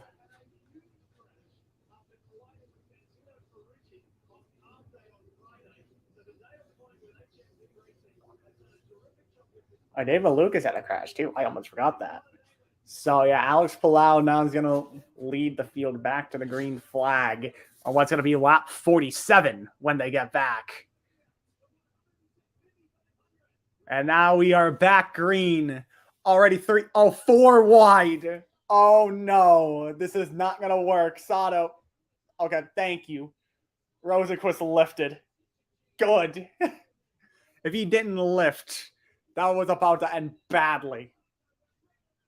That would have been, I would have said, oh, that would be like a couple cars. Oh no, that would have been like 7. That would have been like 7, 10 cars. Just binned.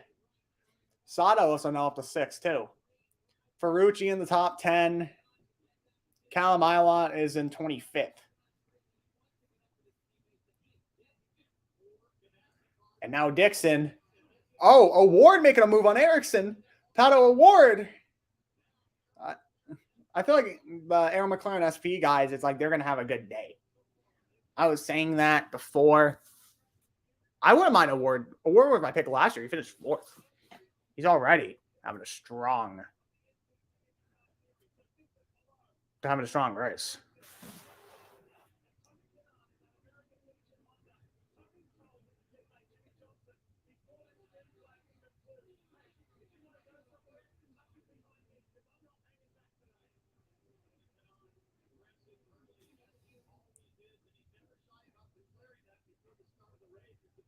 And now, right now, a battle for third between Erickson and Pato Award. About to be about a fourth. Well, about to be a fourth. We're at about a fourth right now. In 2 laps, we'll be a fourth of the way through this race already. And then the pit window again will open in 10 laps for those who didn't pit.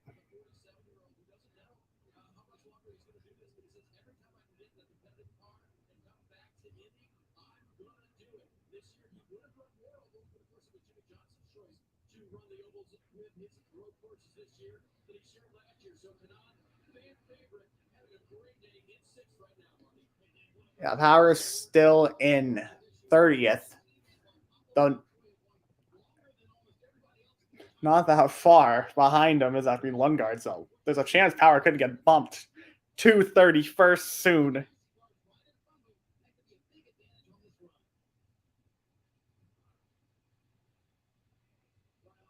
Onboard Award. This is about to be a fourth of the way through this race.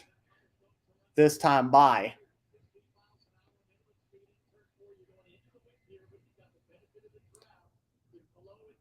And the wind's really affecting the speed somewhat.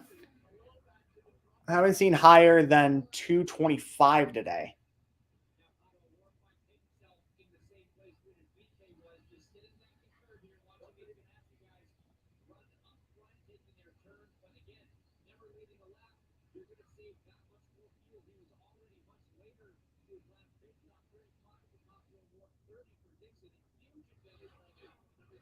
Right now, Award has the advantage of the later pit stop.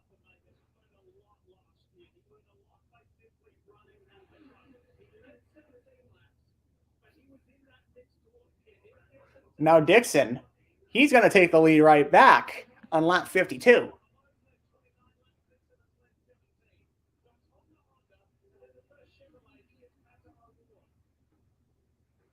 So right now, Ganassi's plan of being towards the front is actually working.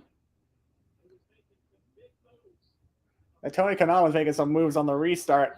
That's going to show that they're going like 3-4 wide.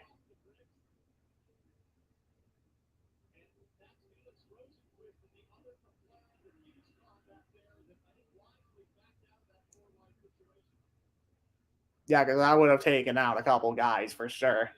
Rosenquist was smart and he lifted.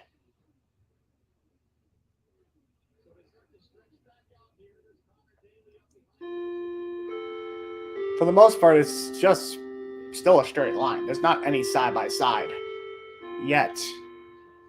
Now, Colton Herta passing Callum Ilott.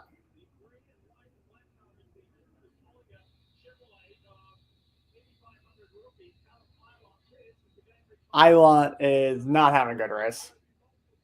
He's falling back.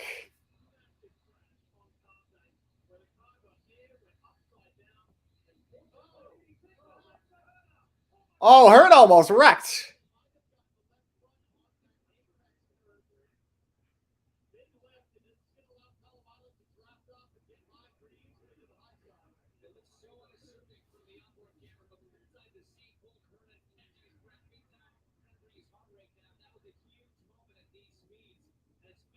Hurt almost became the second driver out of this race.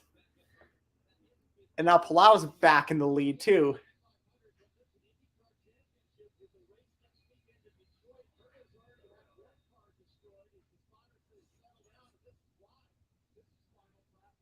Yeah, this was final practice on Friday. They're showing that he hit the wall and then the car took flight.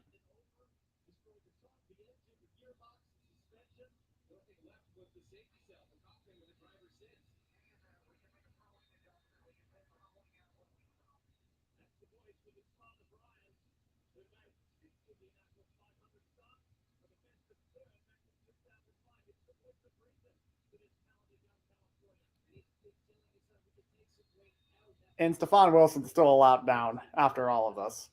That's going to show the replay of Herta.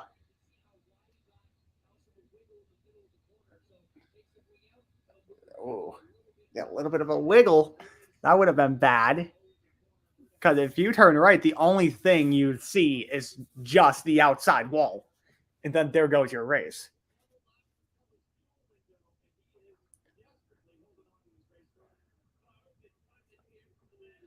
And now Stefan Wilson just got by him.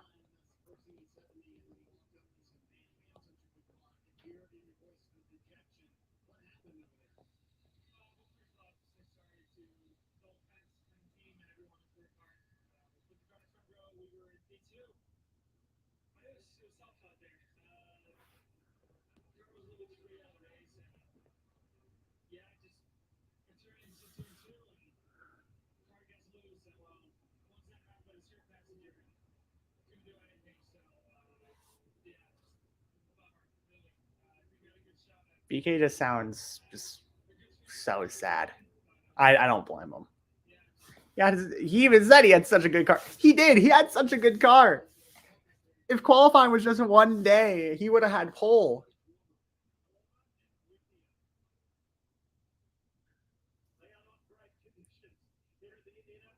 And now Dixon once again takes the lead from Alex Palou. It's been just back and forth between these two for the most part of the first 58 laps.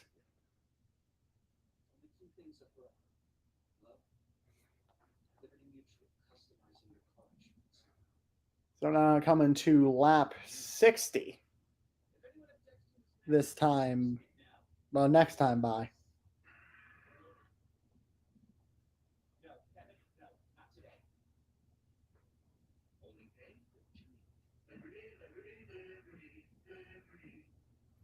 This tiny payment thing is a giant pain. Hi, ladies. Alex from USPay. Hey, Shiva, how about a comprehensive point of sale system that can track inventory, manage schedules, customize orders? That's what USPay Business Essentials is for.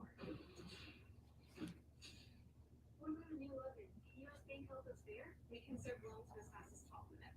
That would be a big help. Huge. Jumbo. Ginormous. Finding ways to make your business move. That's what US Bank is for. We'll get there together.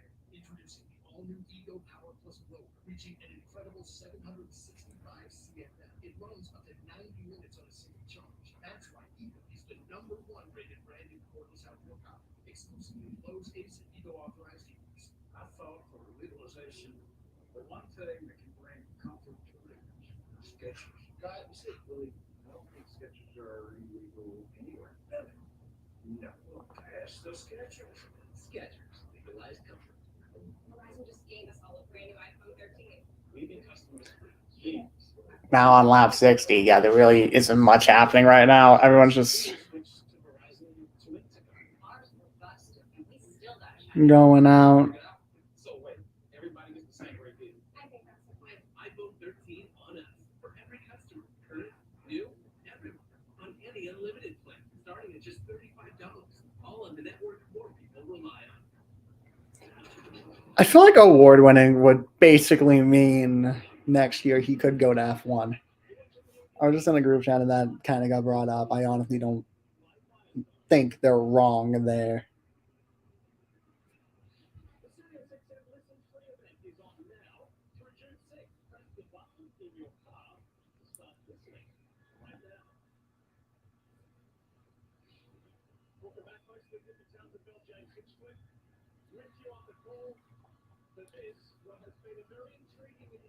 Yeah, right now for the most part, it's just been Palau and Dixon swapping the lead. BK, the only car out of the race so far.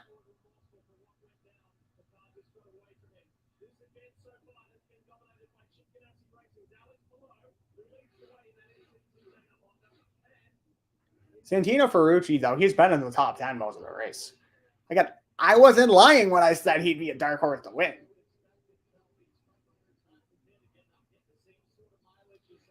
Yeah, the front runner's got a pit soon. Last stop. So, yeah, in the next few laps, they got to come in.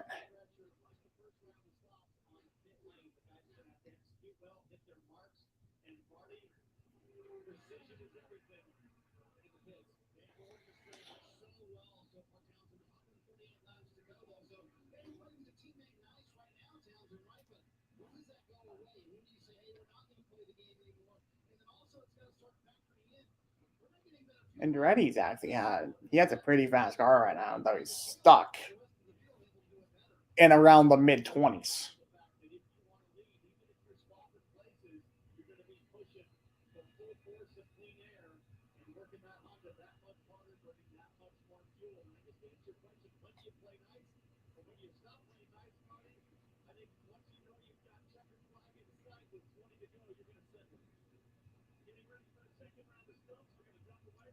Now, this is about to be the beginning of the second round of green flag stops in the next 3 to 5 laps.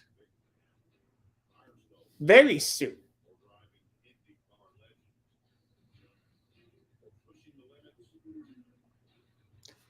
This is getting good. Also, yeah, when basically doing streams like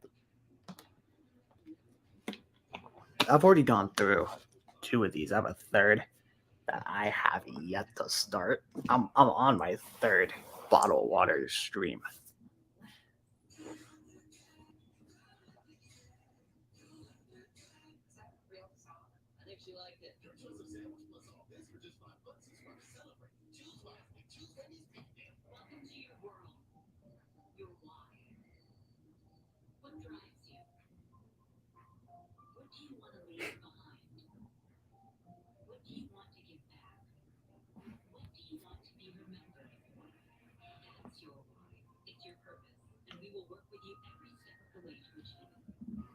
All right, so lap 65. A friend of my stream crashed because he's not watching it on NBC. And I just responded to it with a Fernando Alonso emoji because why not?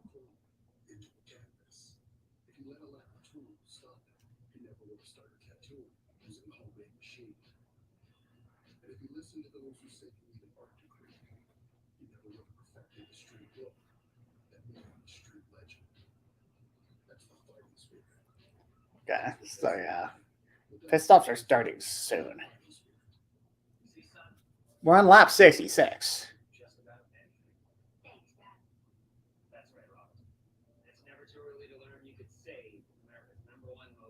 That's right, Jamie. But it's not just about saving.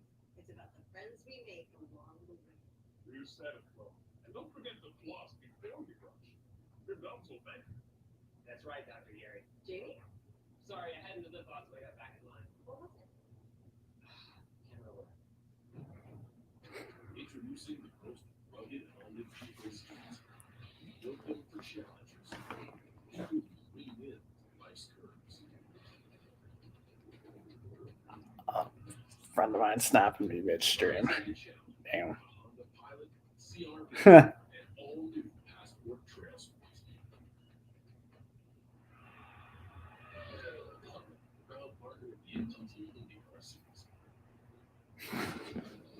All right. So yeah, Colton Herta's about to get lapped.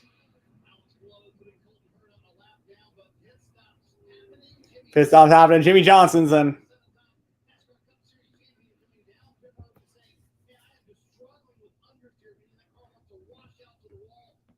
Yeah, Jimmy Johnson's struggling with understeer.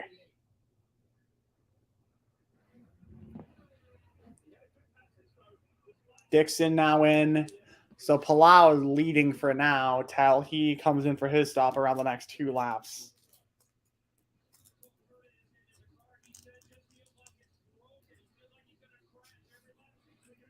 Well, Herta feels like he's going to crash every lap. So when will that car go around is the question.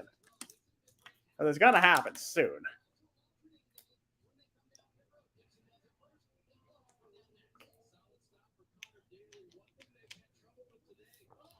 Oh, and Callum Ilott just crashed.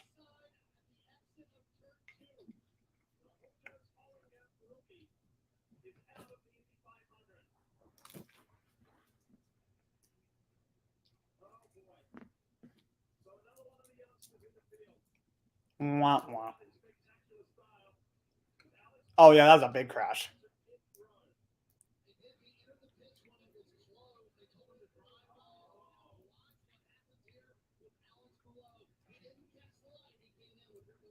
Oh, Palau came in when pit row was closed. Oh, no.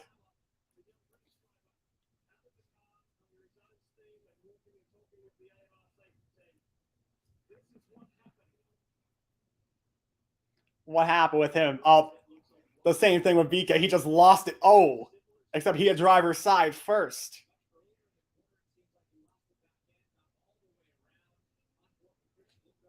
Lundgaard. Oh, this happened right in front of him. Oh, avoid the debris. Look out.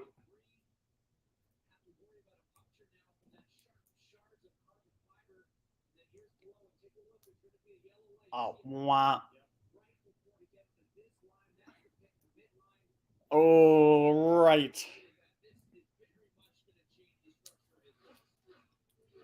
Yeah, he just lost it.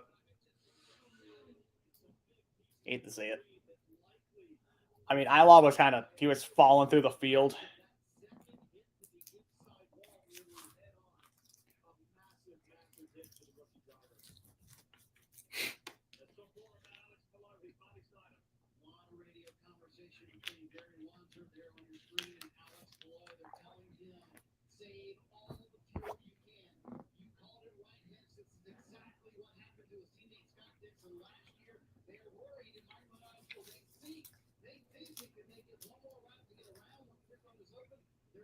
Oh, there's Dario.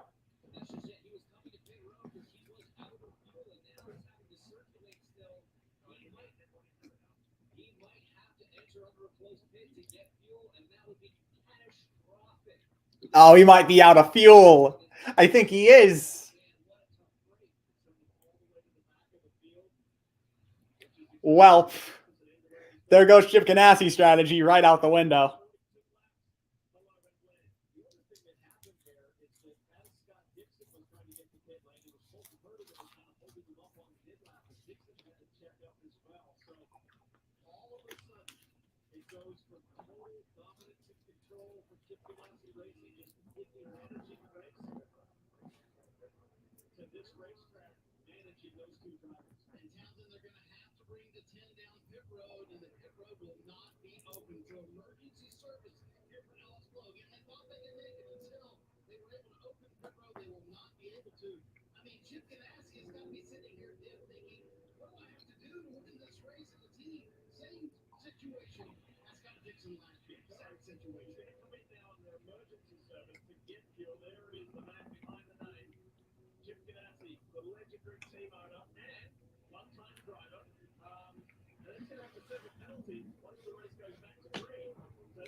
Yep, he said now, and Palau will have to serve a penalty.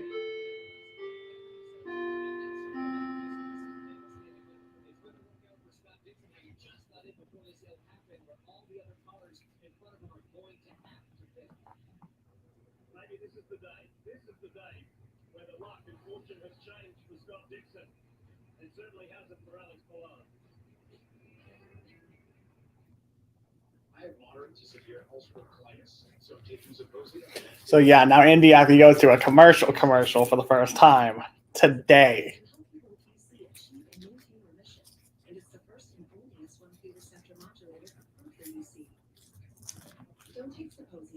Well,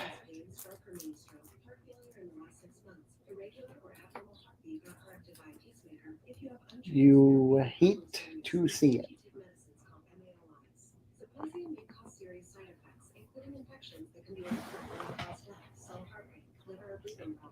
Apparently something happening in the world of F1. Perez has been summoned to something.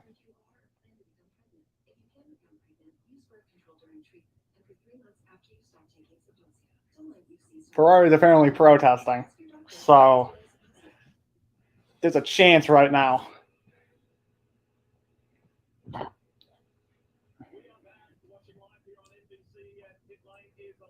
And now pit road is open. the lap after below has to pit.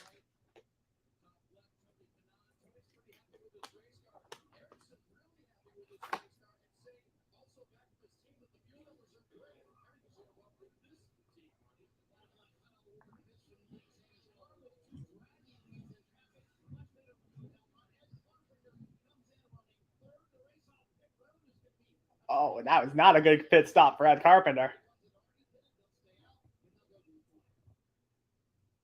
Dave Malukas had a terrible stop too. He lost 5 spots.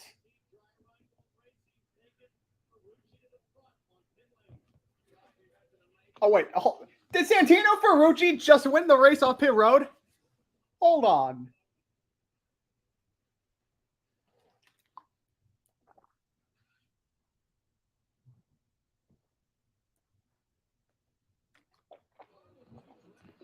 I want to see if he actually did.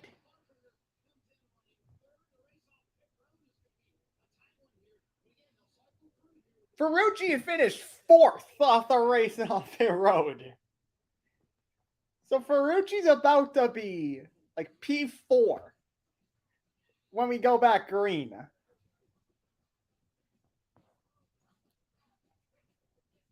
Oh, God. Why do I keep getting Snapchat search streams?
Yeah, second full course yellow.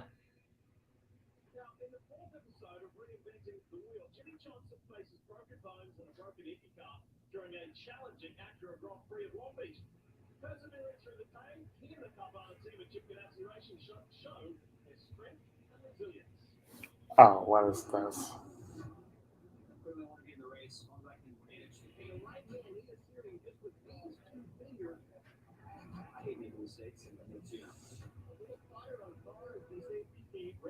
Oh, reinventing the wheel. Oh, it's the Carvana series.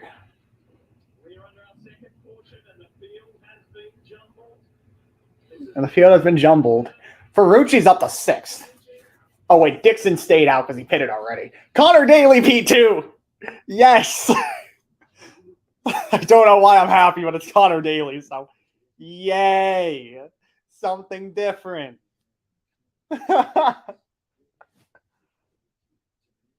I'm just loving this.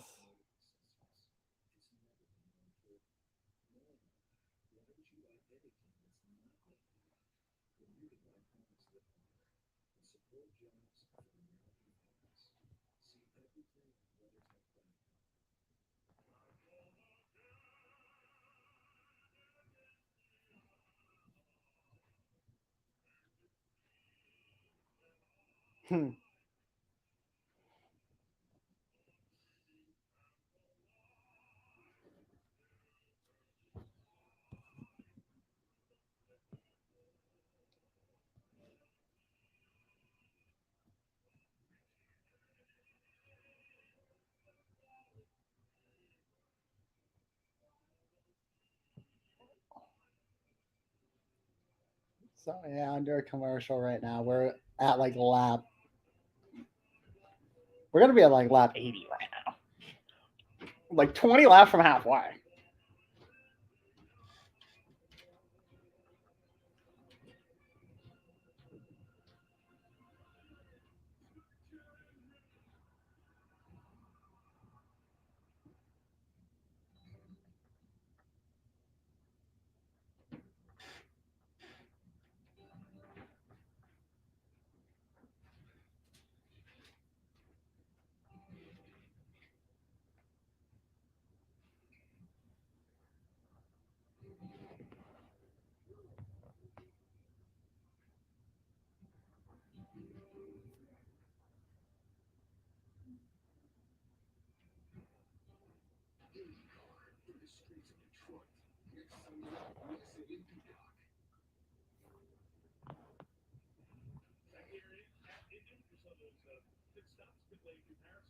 All right, now we're back.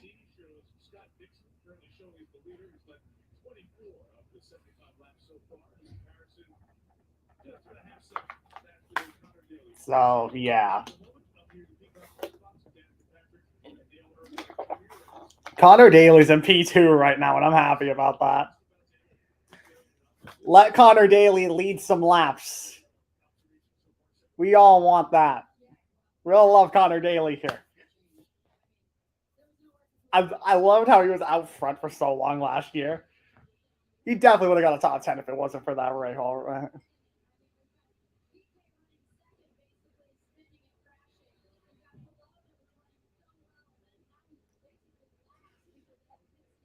Oh, nah. So yeah, Alex Palau's at the longest. He's at the tail end of the longest line right now, pretty much.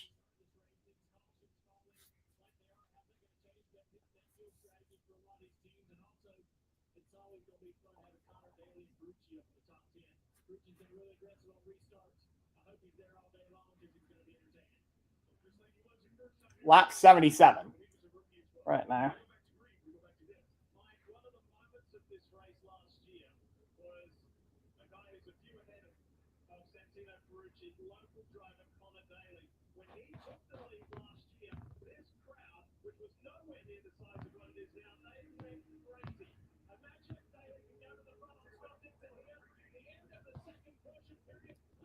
Here we go. Now we're back under green. The field is kind of jumbled up. Come on, Award. Award, help him out. Okay, so Daly has P2 for now. Oh, it's kind of bunched up.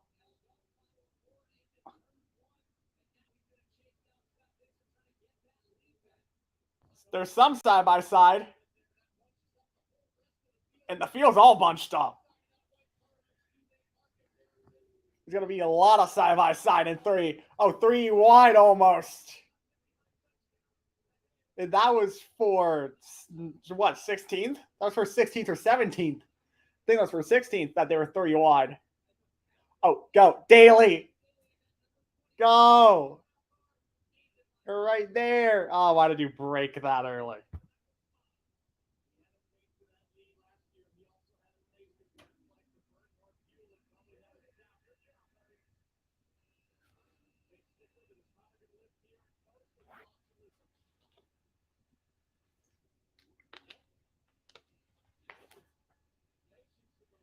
Daly's he's being patient. I'll give him that. He's being patient right now.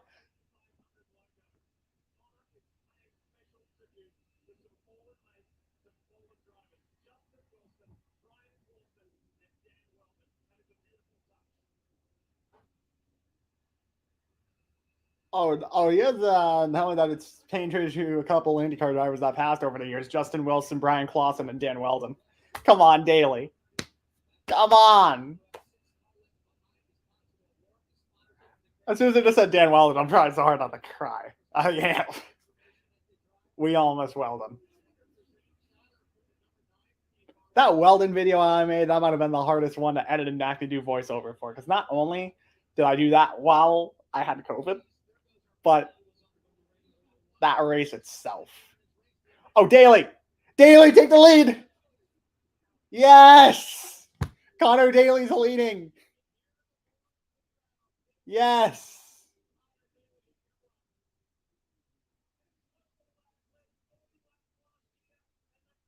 He led 40 laps last year. Yes.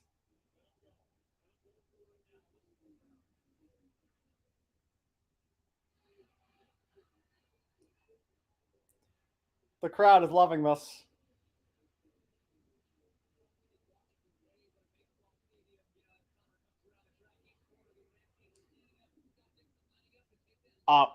Boo. Dixon took the lead right back. I mean, he actually had a lap left, though. I think he might have had 2. I think he might have passed him right at the line.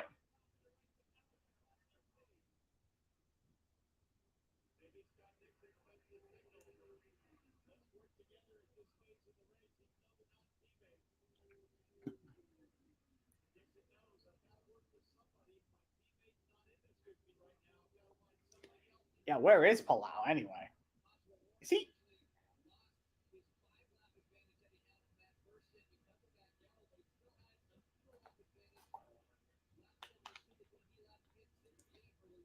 Palau's back in 27th.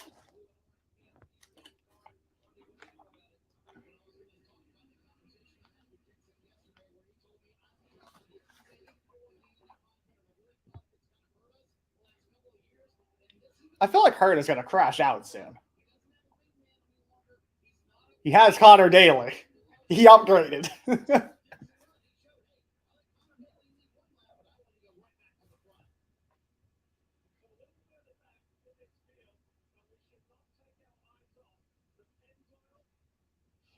Yeah, Scott McLaughlin's in 12th. Oh, look.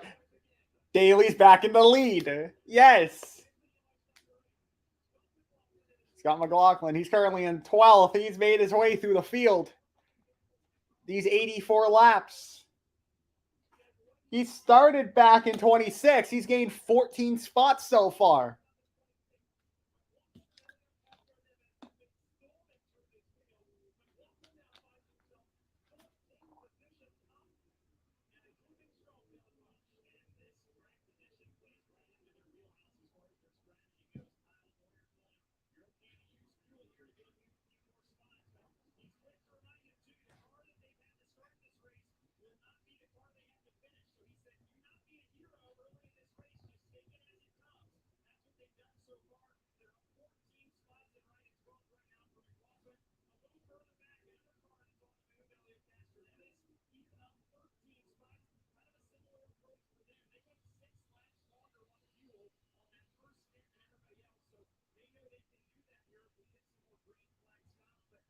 Yeah, Castro Neves, he's also moving his way up the field too. He started 27th. He's in 14th. So right now, it's going well for most of the row 9. Well, except if you're Colton Herta, you're just moving backwards. You're just moving backwards throughout this race. Hate to see it for him. About 15 laps from halfway. Okay, I'm currently in 6th gear.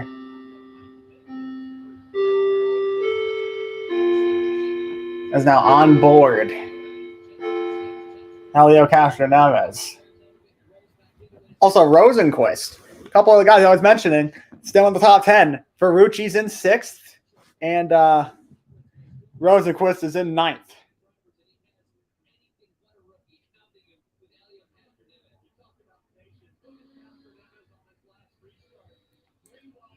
I was trying to replay the. Oh, it's 4 wide.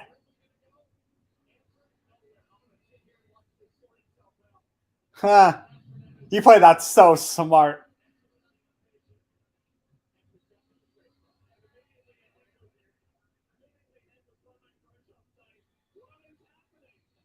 Huh. Lol. Grosjean's like, what is happening right now? And all my Sage Karam. Okay. He was weaving his way through there.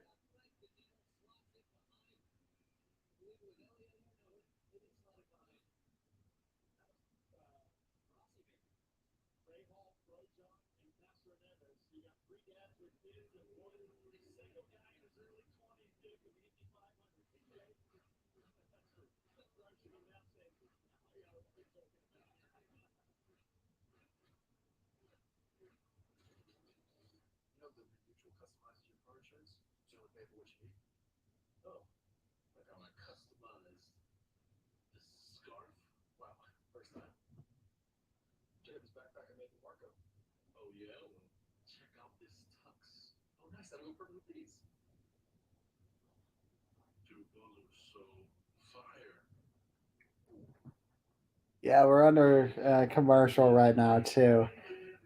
For the most part, everything's just sorting out. New Dove Men Stress Relief Body Wash with plant-based adaptogen helps alleviate stress on skin so you can get back in sync. New Dove Men, a restorative shower for body and mind. Yeah, that's me. And since that day, electricity and I don't get along very well.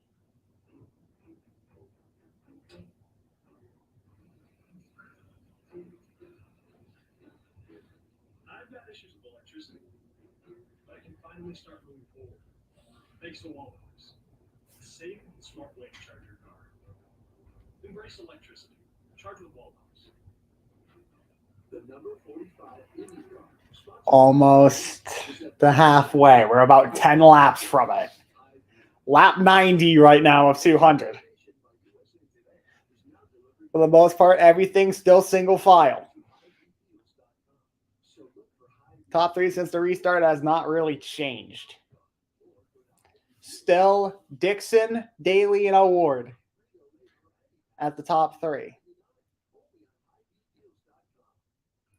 Connor Daly just playing it smart when it comes to fuel. They should be pitting soon in the next like 10 laps too. I think. I know it's going to be soon. Because they pitted like lap 74, 75.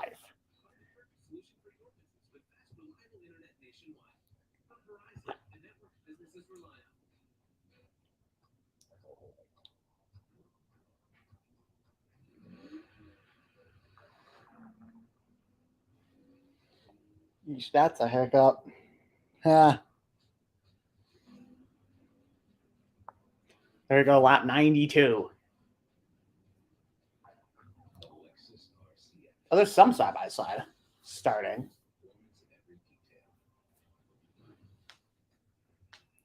Oh, and McLaughlin just lost the position to Pagano.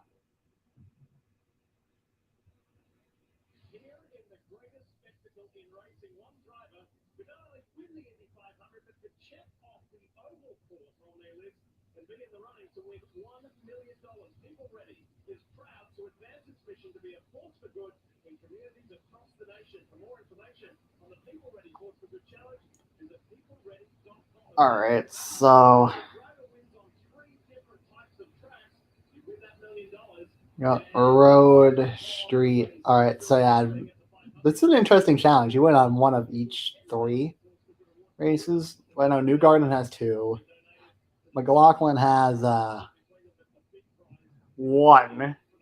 Herta has one. And Award has two.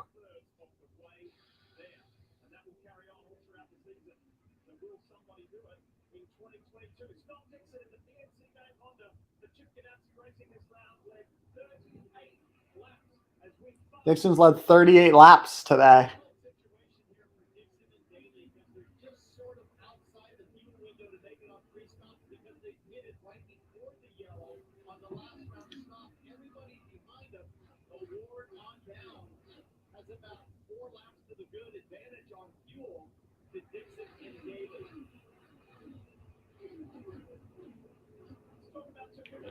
Right now, Dixon and Daly are a couple laps short on fuel for a three stop.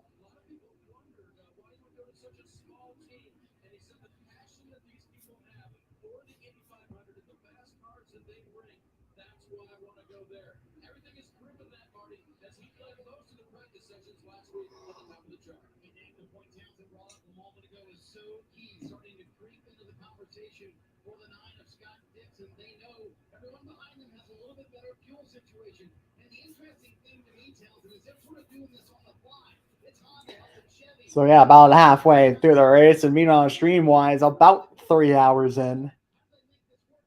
Oh, Daly looked like he got a little bit loose.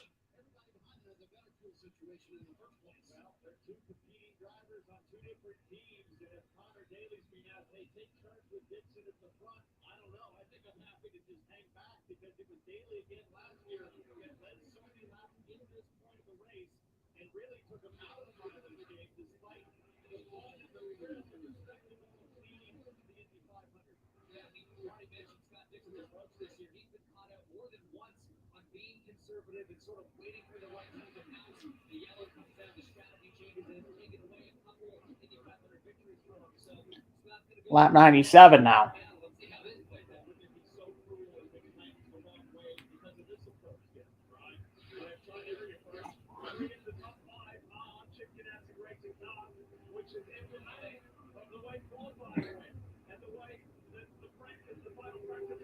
And lap 97 now of 200. Herta's still having problems. I'm surprised he's going to make it halfway. He said throughout the race the car felt like it was going to crash.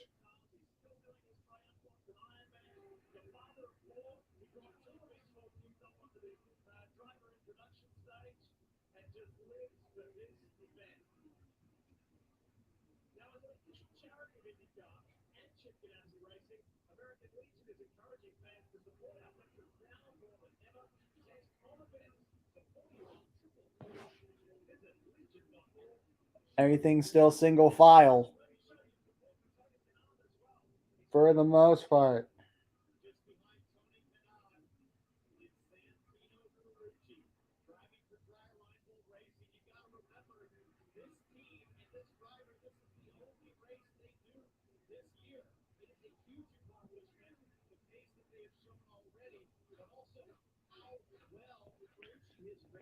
Ferrucci has had a great race so far.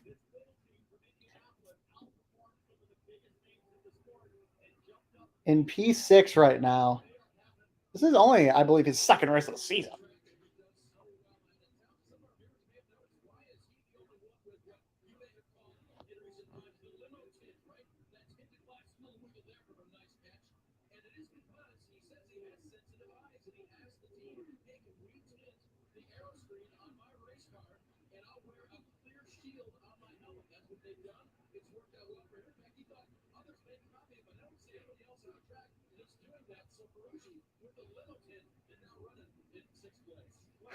Oh, that's a cool addition, too. He got the tinted mirror.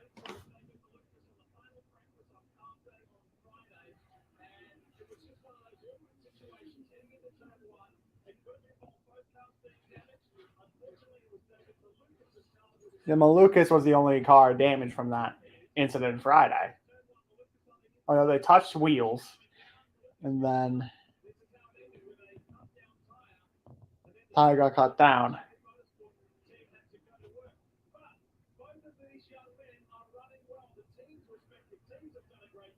Yep.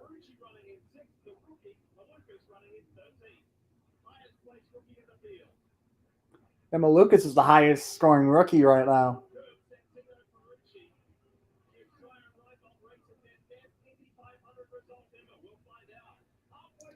Now we're halfway officially through this race.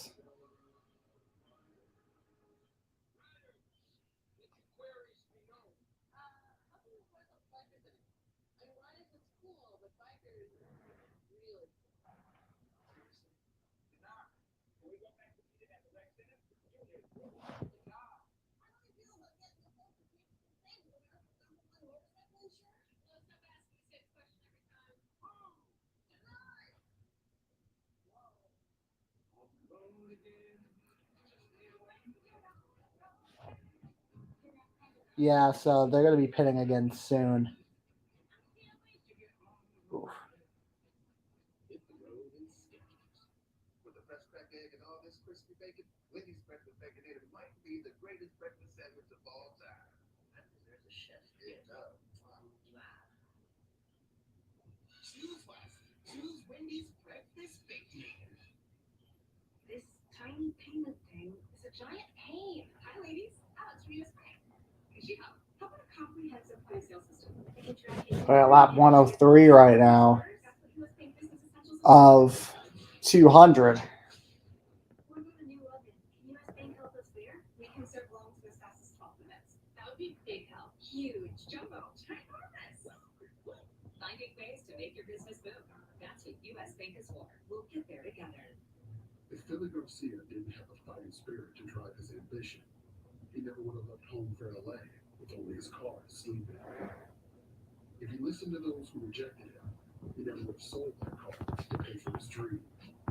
And if he lacked the will to improve his craft, he never would have made a name for himself, lining up some of the biggest names in pro sports. That's the fighting spirit. Oh, okay. We got a couple of cars that have begun the pit window. I think Colton Herta just came out of pit road.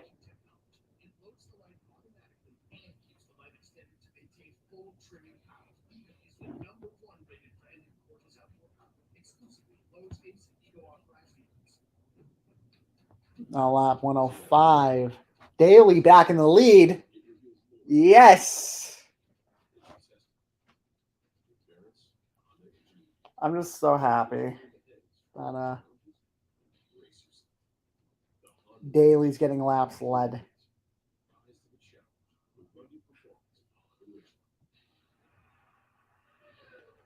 So lap 105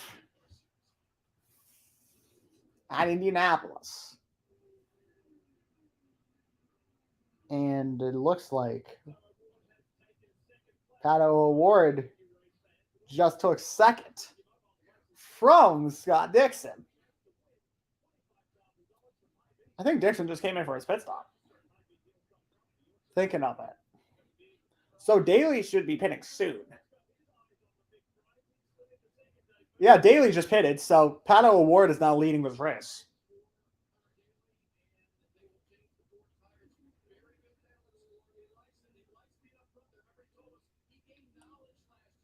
Oh, caution, Roman Grosjean has crashed.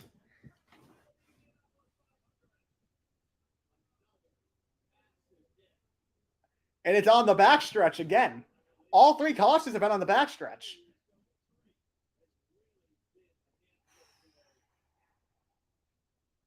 Hate to see it. Hate to see it for Grosjean. He was doing actually pretty decent.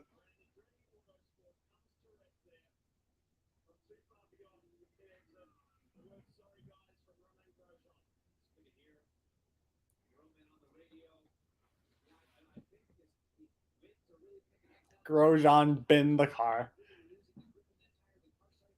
Grosjean, this isn't a Lotus Renault. You're not supposed to bin the car.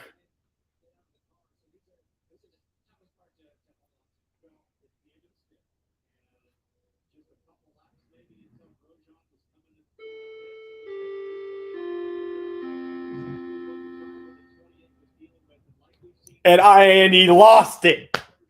Like all the other crashes, he just lost it by himself.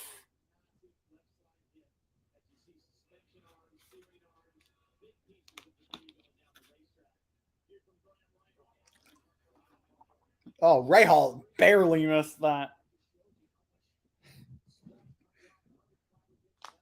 My God. Oh, my dude in the chat taking my freaking joke. I just said this isn't a Lotus.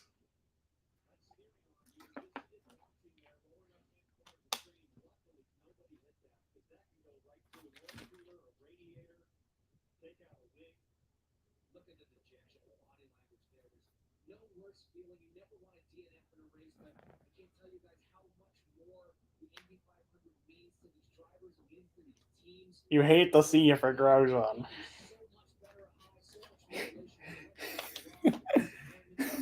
God. He doesn't. Like, I'm like, sorry, that's why you joke him. Yoink.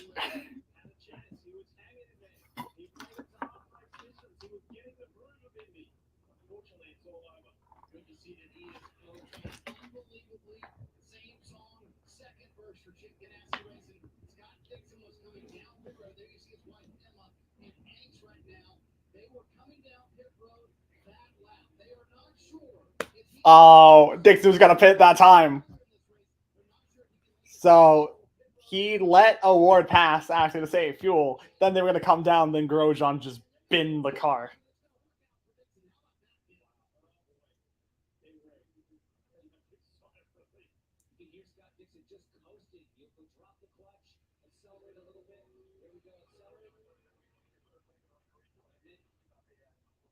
and then pull the clutch to just coast in and keep that engine running as low as possible, use as little fuel as possible. But mercifully, the pits are open, and Scott Dixon avoids the same fate as his teammates below. He will lead the field in the pit. I like it since new color design. Maybe that's going to be the changing fortune. There you go, new colors. Halfway, just past halfway. He is going to pit this time. Pit road is open. To get their drivers forward, or a small mistake that puts you way back, Dave. Something that can help out is the fact that Tony Kanaan doesn't want any changes to his American Legion car. The one Who stayed out? Someone just stayed out. Marcus Ericsson as well. No plates right now, but he does want to put no plates from him right now, Marty. Not a war, very Happy with the handling of his car, and he has been patient, uber patient, all day long, kind of sitting there stalking the leaders. And this might be the break that Scott Dixon needed to finally get back to victory lane at Indianapolis. Who knows? They asked him, can you stay in the field more downforce? And Scott Dixon's going to win the race off pit road. Ferrucci finishes third off the race on pit road. Oh, my Ferrucci's having a great day. My dark horse pick is doing phenomenal out there. He'll be, I think, P4. He'll be like P4, I think. Grosjean got out, unfortunately. You hate to see it.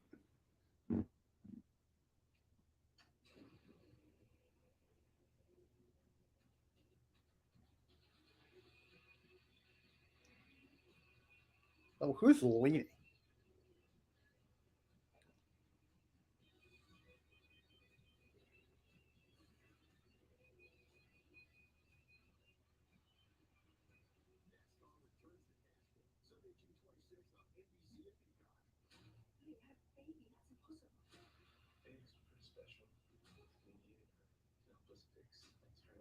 David Landis, driver and Ryan Paul's pit crew confirmed goats.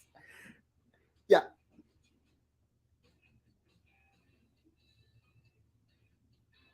Success happens when you have what you need. When you need it, when it matters. On jobs large and small, across 16 disciplines, throughout the Northeast, FW Webs delivers. Unless the cars that stayed out were getting the wave around.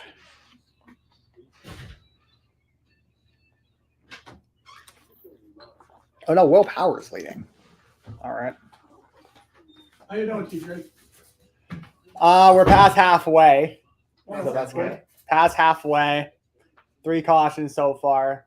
For Rennes VK, he's spun out while in second. Callum Ilott spun out, he's out, and then Roman Grosjean just wrecked out. So Still a long way to go. still a long way to go. He still got like 90 laps.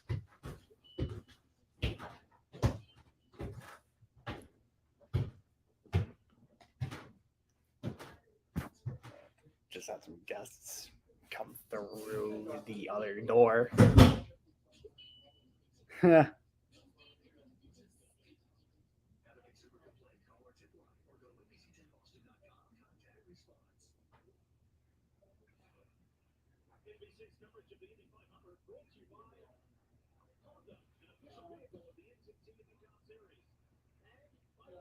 No, wait, that's a standings.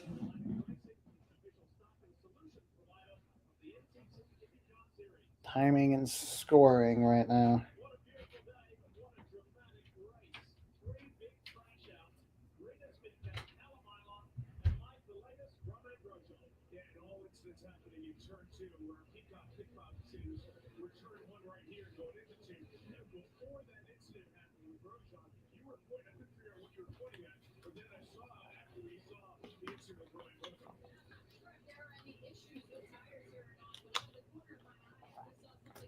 I was looking at the standings, not the current race. Just, all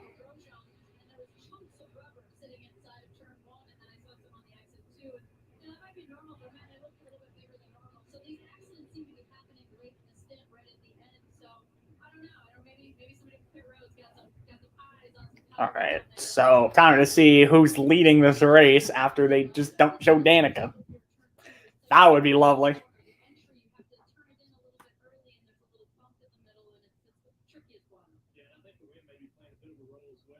Yeah, the wind's playing a bit of a role with people spinning because they're losing it. Not by people getting into them, just by themselves. Just by themselves in the same spot. VK spun out in the same spot, Iowat spun out in the same spot, and Grosjean spun out in the same spot.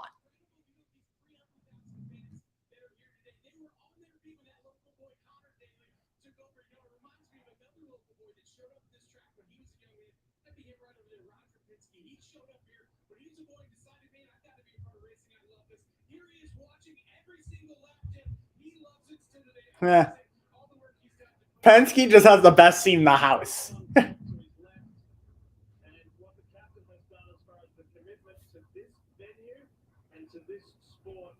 in a beautiful family moment, Roger said earlier this week, I just hope my dad is looking down on me saying, you did well, son. You did well. And as I said right at the beginning of this broadcast, the sport owes a debt of gratitude to Roger for keeping this facility alive and healthy and the sport alive and healthy during 2 very trying years of the global pandemic. And here we are able to celebrate in the style that we've been accustomed to over many, many years, except for 2020 and 2021. It's back. It feels normal on a beautiful Indiana day, a beautiful, clear day, but that allows that sun to continue to bake this surface. Track temp now up to 170. Oh no, Daly's P1. Fresh tires, full fuel. So that was Connor Daly who stayed out. Okay, makes sense.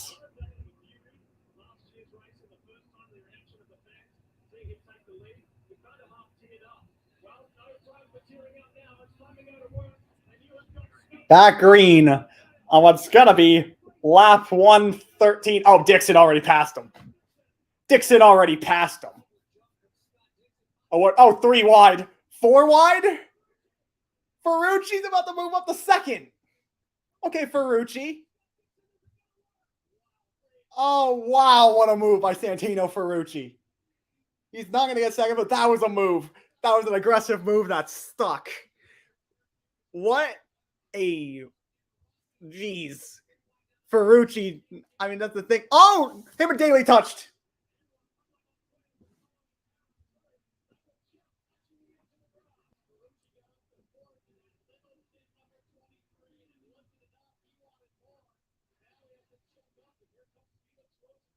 Comes Rosenquist, and here comes Dixon. Ward was in the lead for a moment. Now Dixon's in the lead again. Oh, that almost was a wreck with Ferrucci and Rosenquist. My dark horse pick and my actual pick almost just crashed out. That would have been a disaster for me. Palau's back up to 19th. He was back as far as 30th earlier after the issue with the fuel. Sage Karam in 12th now. Karam, I was saying he's gonna charge through the field in the later half of the race, and now here he is. He started this race in 22nd, up to 12th right now, and now Rosenquist just passed Ferrucci.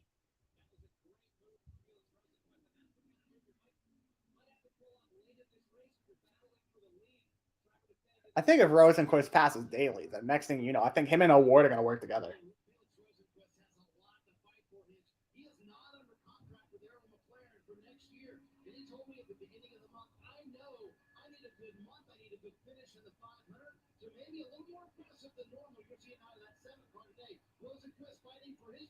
Oh yeah, Rosenquist is fighting for his job too. He's not under contract next year.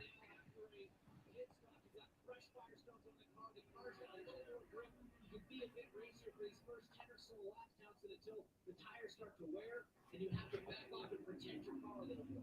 And still, with just over 80 laps to go, it's, I don't think, ever too early to 29 cars on the lead lap right now. Especially as strung out as it gets mid-spin. Look at Takuma Sato in that purple and white car going to the outside of Ed Carpenter. Watch this replay, Connor Daly. We're showing the replay from Connor Daly. Oh yeah, they're gonna touch. Oh yeah, right there, they touched. They touched a little bit.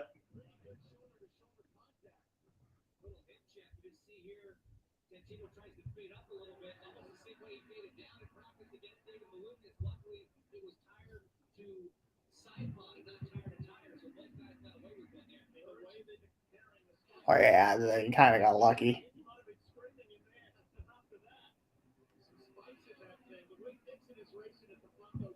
suggest that he and his team know we think we can make it on 2 more stops and good with fuel. So I think Dixon, like we talked about, just wants to stay at the front at this point. Yeah.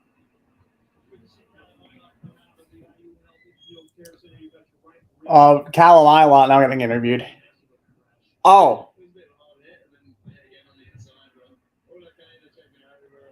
Oh, I wanted a wrist brace.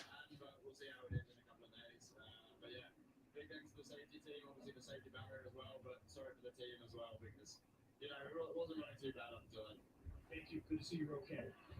Good news there is Scott Dixon in his PNC Bank Honda being chased down by 3 Chevrolet. Meanwhile, it's not looking good for Dixon right now. Being chased by 3 Chevys. The best way to experience something in life is for yourself. Firestone tires were built for getting out there, for 3-day weekends, and for testing the waters. Buy Firestone tires for 90 days. If not fully satisfied, refund or replace. Whatever you drive,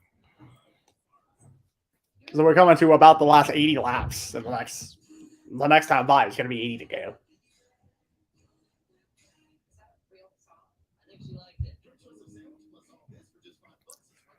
They're tracking down Dixon. Dixon has been probably the most dominant car today so far for the first now 120 laps of this race. Going to be 80 to go next time by. Lundgaard is actually moving his way up the field after some earlier problems. Jimmy Johnson is back to 26. He's not having a good day at all. He's having some problems with the steering. Colton Hurd is having a terrible day too.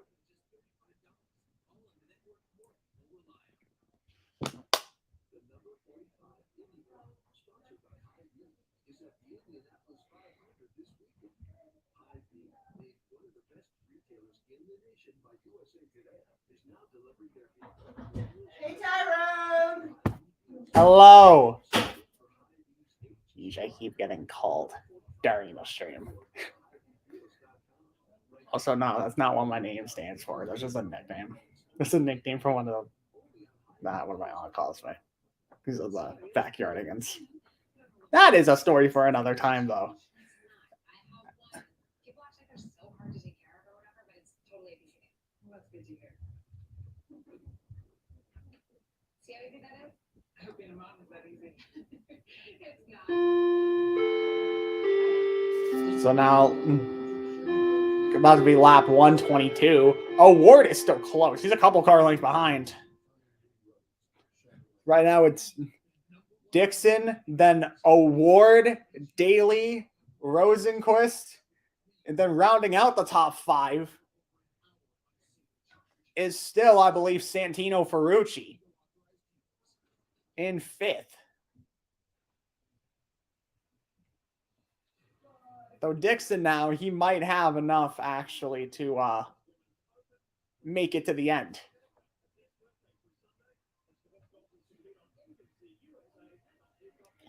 So this race could possibly come down to racing.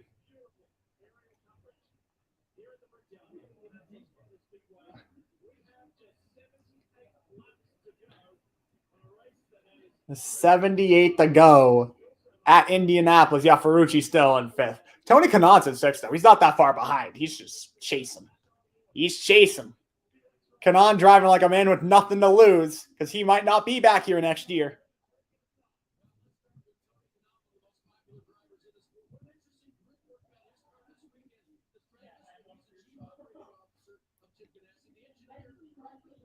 So right now,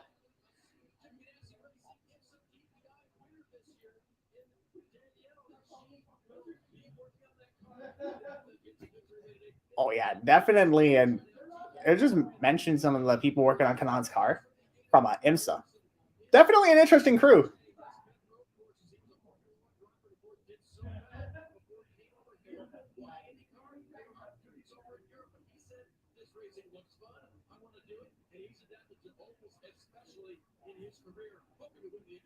Erickson has a couple laps led today, too. I almost forgot about that. Takuma Sato, 2-time winner at this race. Currently in 8th. Ed Carpenter still in the top 10 and 9th. He's been in the top 10 most of today. And Pagano is in 10th in the second Meyer-Shank racing car.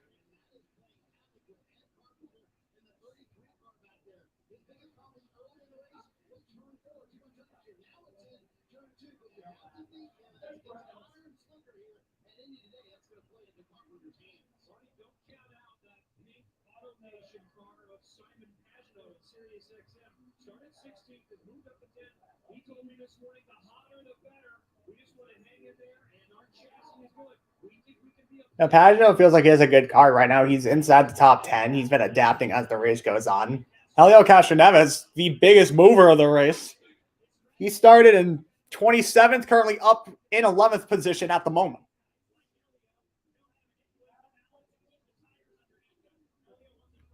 And his highest was 3rd at one point.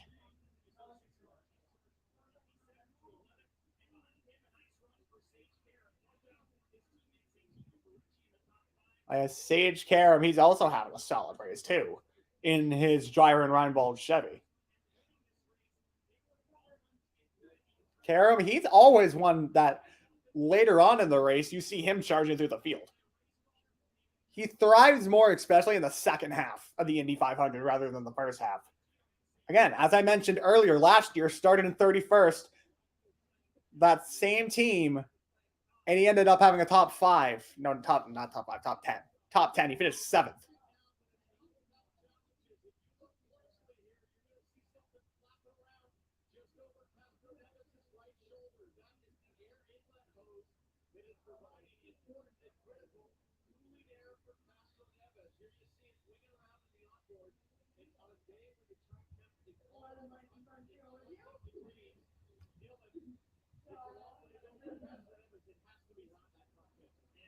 Oh, Elio has a problem of hearing one of the hoses that he could get air from came undone.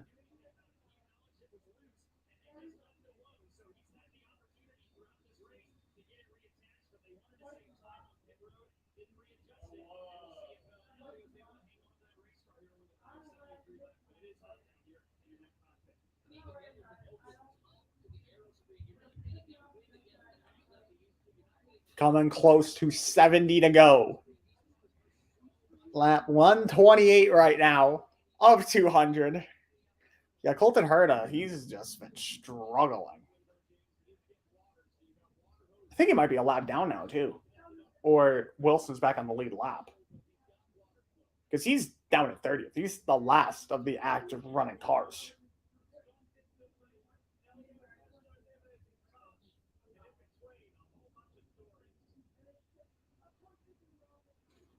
And now headed back to at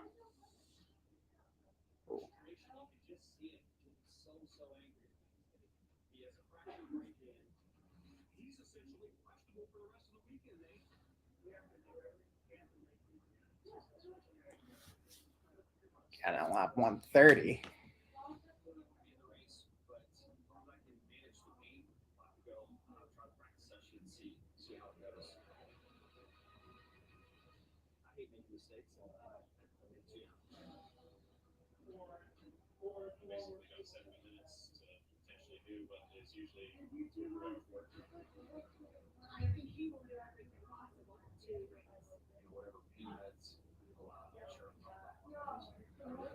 Now 70 to go this time.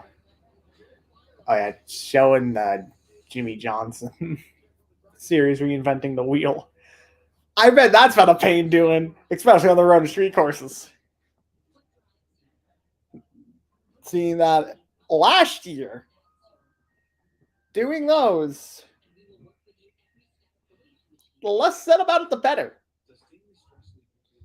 Didn't have a race in the top 10 last year, let alone the top 15.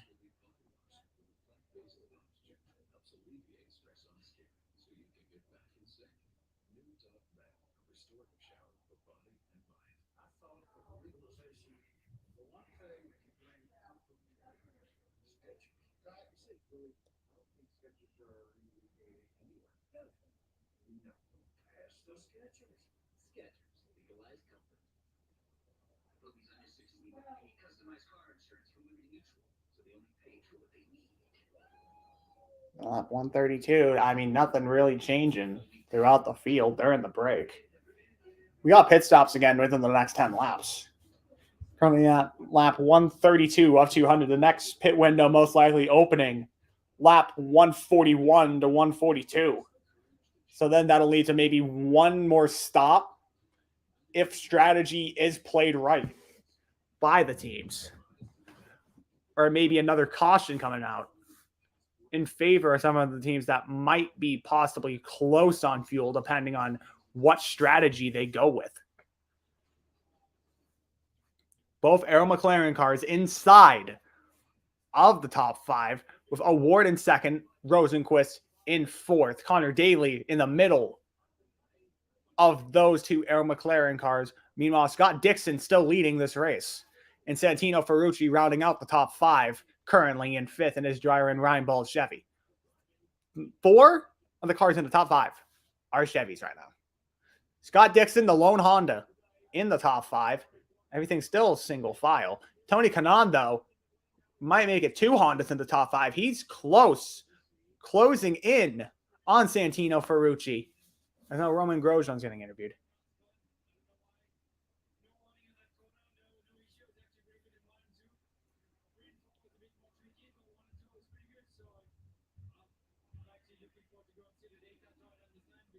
And now Colton Herta, he is pitting right now. He's most likely going to get lapped this time by. Couple of lap cars ahead of no, that was just Dixon and Award. But yeah, I believe now Colton Herta will go a lap down, as now Scott Dixon has the most career laps led at Indy now, with the laps he's led today.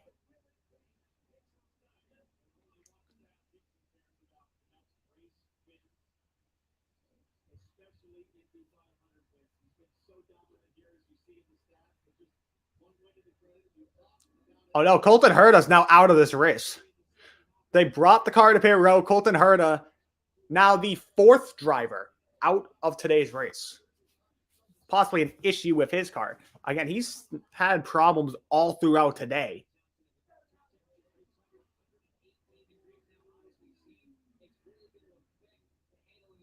Track temperature right now, 118 degrees, 81 degrees in Indiana, though. Why Colton Herta just brought the car to pit road? Maybe something broke and he realized it and they just brought it in. I don't think he would have brought it in unless something happened.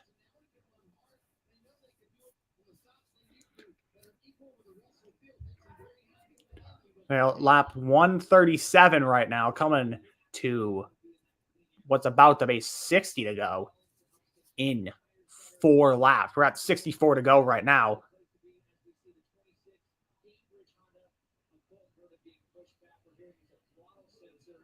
Oh, a throttle sensor issue has forced Colton Herta out of this race.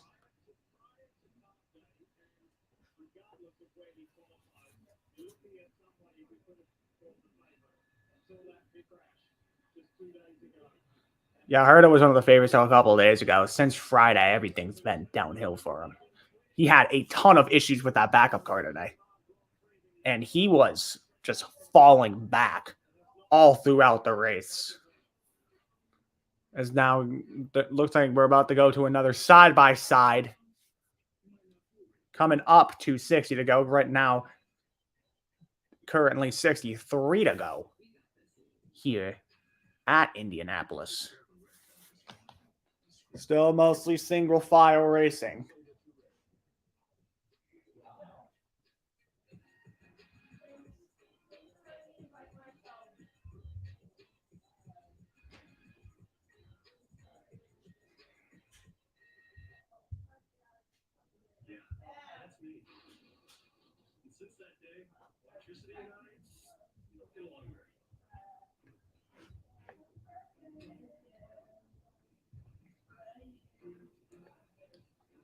Yeah, coming close to 60 to go.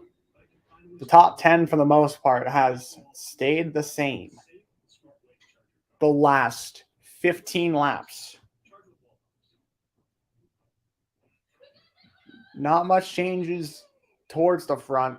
There's been some shuffling around the mid-pack, but not much. Alex Palau, he's been just fighting his way back through the field after an earlier issue. He's currently in 18th. Marco Andretti, he's also been quiet all day, currently in 26th. Now Takuma Sato. No, that's Ed Carpenter, correction. He's going to make what's possibly going to be his second to last pit stop right now. On lap 140. So with how the fuel window is, he'd make quite possibly one more stop, lap 171, 172, and he should be good on fuel for the rest of this race. The green flag pit stop window has now opened. The last two cautions have come, actually, during green flag pit stops, during that window. So there's a chance we might be seeing another caution within the next few laps. And if it is, it might be maybe on the backstretch. Dixon still leading. Award in second. Connor Daly in third. And now Scott Dixon, he's coming in to make quite possibly his second to last stop on lap 141. As now we're at 59 to go as Patricio O'Ward takes the lead from Scott Dixon. Dixon has led 82 laps today so far.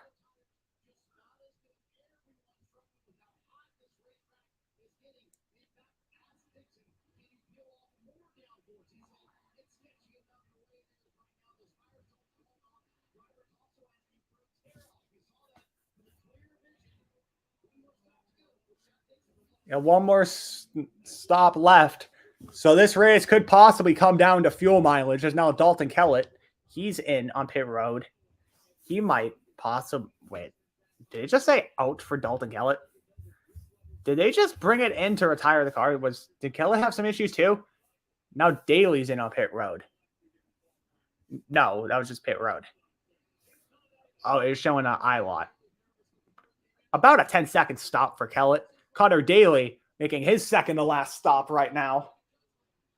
And a 7.7-second stop for Connor Daly. Both Aero McLaren SB cars are 1-2 right now. Santino Ferrucci in third, Kanaan in fourth, Marcus Ericsson in fifth.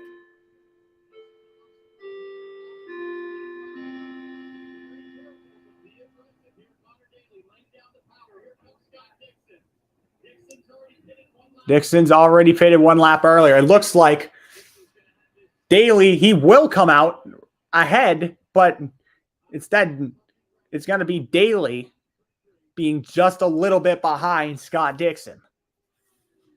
Cars coming in for their stop now. Felix Rosenquist, he's in for his second to last stop. And he has a quick stop, 7 seconds. Sage Harum, 7.1 second. And now Devin DeFrancesco, he's in. Will Powers and Jack Harvey's in. And Stefan Wilson's in. DeFrancesco, he's having a long stop, 12.4 seconds. Will Power, he had a quick stop, 6.8 seconds. Harvey had 7.1.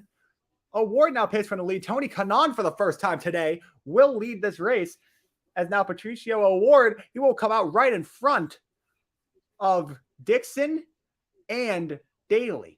No, that was Rosenquist, actually, who came out right ahead. Award is in right now.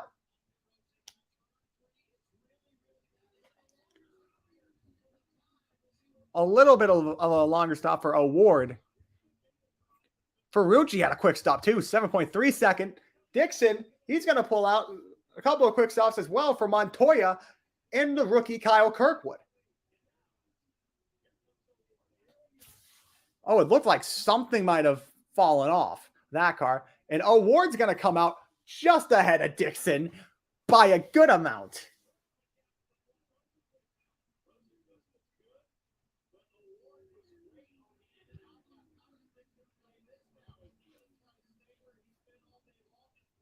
And now more pit stops coming in. Tony Kanaan, he's in. Marcus Ericsson, he's leading for the time being.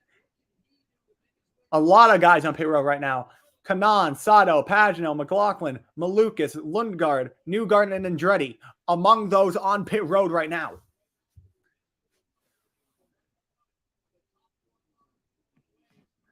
And now Marcus Ericsson is in for his pit stop. Helio Castroneves is in for a stop as well. Alexander Rossi is in for his stop. And it looks like Alex Palau is about to be back into the lead, at least for the time being.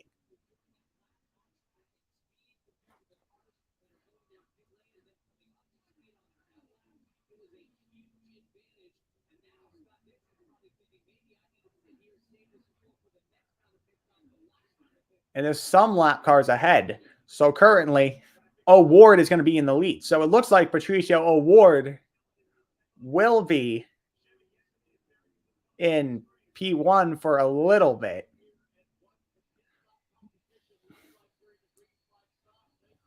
O'Ward had a very good pit stop.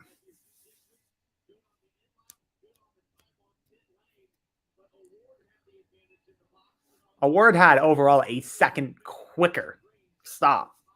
And that's why he was able to get a big enough gap ahead of Dixon.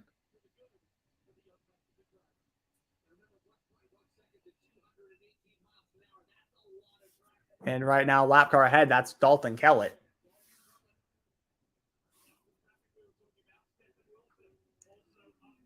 Yeah, also Stephen Wilson. Wilson's 2 laps down currently.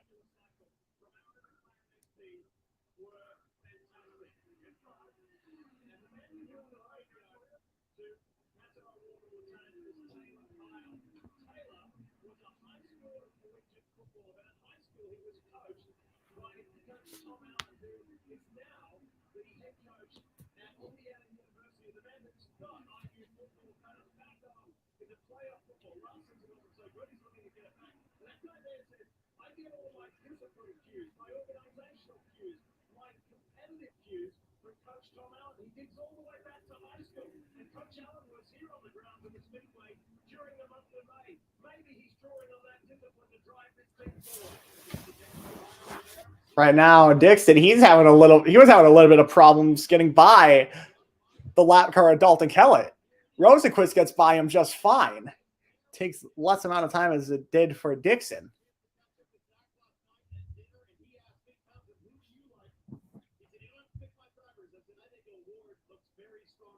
O'Ward has been strong all month, and even last year he looked strong. From the looks of it right now, if everything plays out in his favor, Patricio O'Ward will win this race in the next 50 laps. As now we head to another side-by-side as we're coming to 50 to go. We're on lap 150 now, out of 200 here at Indianapolis. Already 4 cars out of this race, 3 due to incidents, 1 because of a throttle problem, that being Colton Herta. And my TV just glitched out badly for a second. But it's still up. It's still up as of now.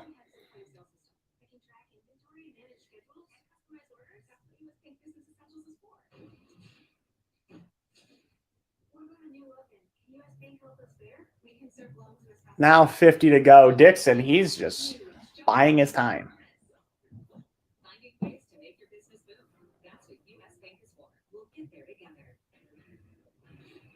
He's buying his time. He's being patient for the most part. As now there's a yellow. There's a caution out on the track for what we don't know.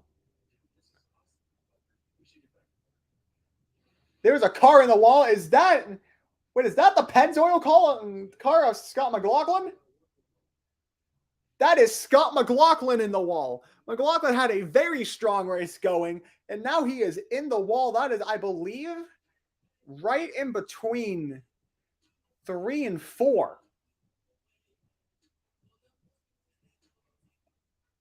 No, that's in 1 and 2, actually. Scott McLaughlin, his Indy 500 is done 49 laps before the finish. That's a shame. He had a very strong race going right now. He started all the way back in row 9, and now his race is done, unfortunately. And the AMR safety crew's immediately on the scene, and he is okay. That is a good sign. He is talking to them, which is good. That's always a good sign. So that is now the 4th. Yeah, that's the 4th yellow of this race due to an accident. I mean, shame to see Scott McLaughlin's race end like that. He had such a strong car.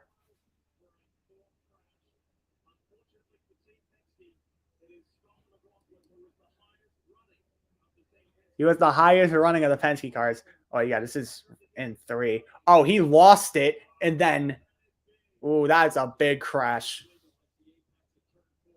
Had a wiggle, and then he overcorrected right into the wall. And he's just going, oh, look out. Ed Carpenter almost got involved in that. That almost became a multi-car crash. I see the replay. He's in the grass trying to slow it down, comes back up. Ed Carpenter right there. Yikes, that was close. Oh, boy. Oh, man.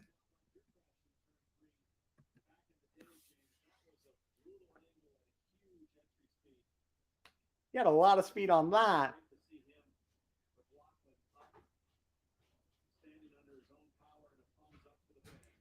So now that's our 4th yellow of the race. With less than 50 to go, this might lead to some fuel mileage now. Because there's gonna be at least one more stop before this race ends. Ooh, this just got interesting. This got really interesting.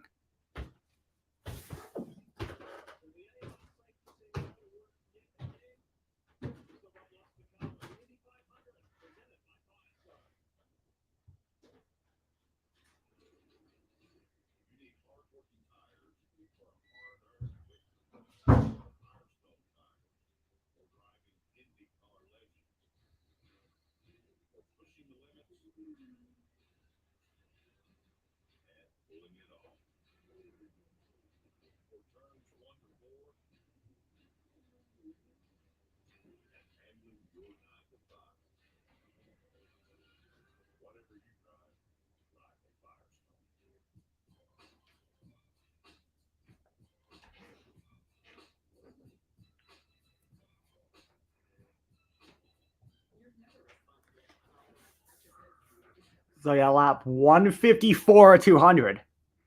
The pits will be open in the next 2 laps. You'd want to make your last stop around lap 171, 172. This race, ooh, this might be a 1 or 2 stop race now for some drivers if you come in. Because if you come in now, and if it's less than 30 to go, you don't have to make one more stop with like 3, 4 to go. Unless you save perfectly. Ooh. This just took an interesting turn.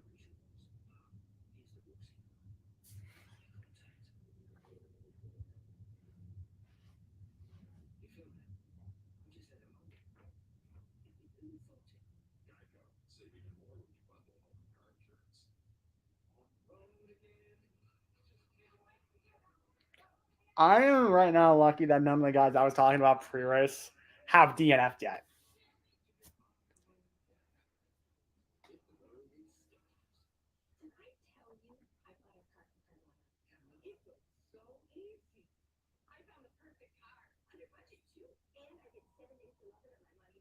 Oh yeah, the right side of that car is gone.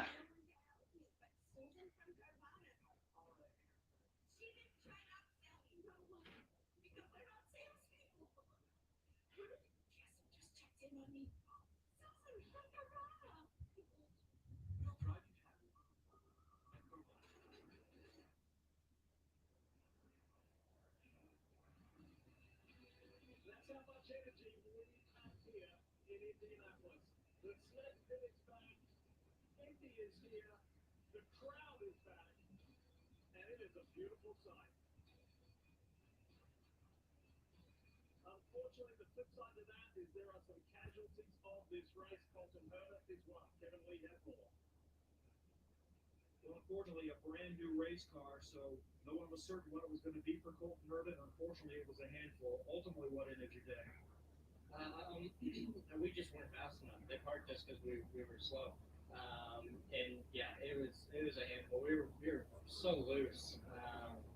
Loosest I've ever been on an oval like that. So it wasn't a lot of fun. But yeah, disappointing. Happy that Cambridge and Honda were part of this, but it sucks that we weren't able to finish. And yeah, now all you can really think about is what if Friday didn't happen? What if? So it's disappointing. Thank you. That's tough to take from Colton Herta. Get ready. This restart is going to be off the wall. You won't want to miss it. Wait, no one pitted. Welcome to your world. Okay, so no one pitted there. What drives you? All right. What do you want to leave behind? What do you want to give back? What do you want to be remembered for? That's your why. It's your purpose, and we will work with you every step of the way to achieve it. At PNC Private Bank, we'll help you take care of the how. So tell us, what's your why?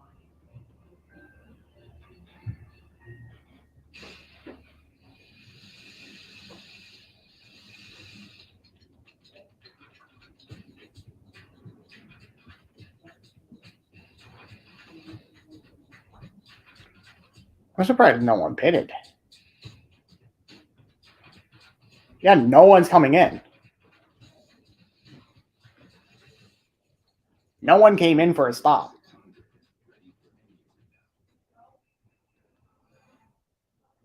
If Mark, Mr. Cartoon Machado, didn't have the fighting spirit to draw out his passion, he never would have turned chrome into a canvas. If he let a Latin tool stop him, he never would have started tattooing using a homemade machine. But if you listen to those who said you need an art degree, he never would have perfected the street book that made him a street legend. That's the fighting spirit. That's what makes him lion. What that room for those without a fighting spirit. See, son, a little elbow grease, you can do just about anything. Thanks, Dad.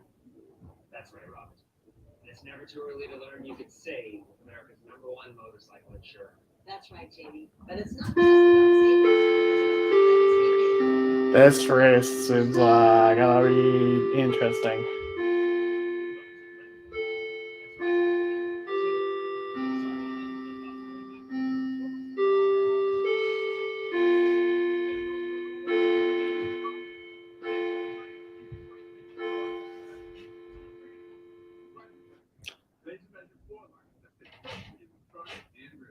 There's going to be an interesting last almost 40 laps. When we come back, it's going to be, I think, 42 to go. Maybe. I know it's going to be around that.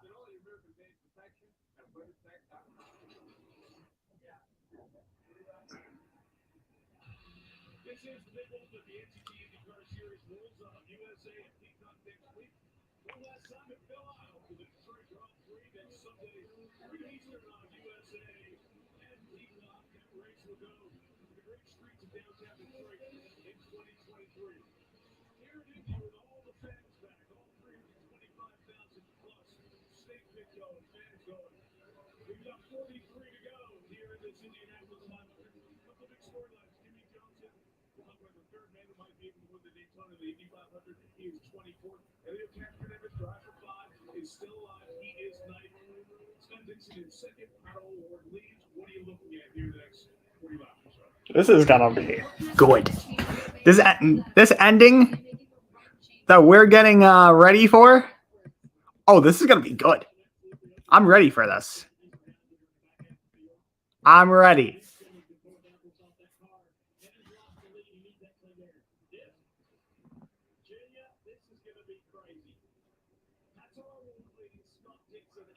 Yeah, this is gonna be 42 to go. Coming to the green flag. We are back under green. Oh, there's a lap car in between the top three, too. Stefan Wilson, move out of the way. Move. Move, Stefan Wilson. What are you? Oh, my. They're getting held up by a lap car. And now Dixon's in the lead again. If I was Wilson, I would just move out of the way. This is about to be chaos. I don't want to be in the middle of it or cause anyone to lose this race. I would move. Oh, he's holding up. Who is that? Oh, in the grass. Someone's in the grass. Or was in the grass. That was Sage Carroll. Carroll was in the grass.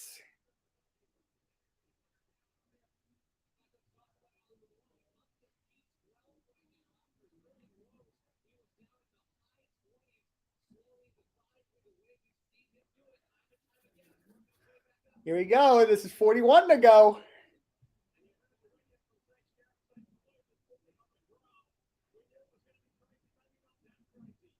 Huh.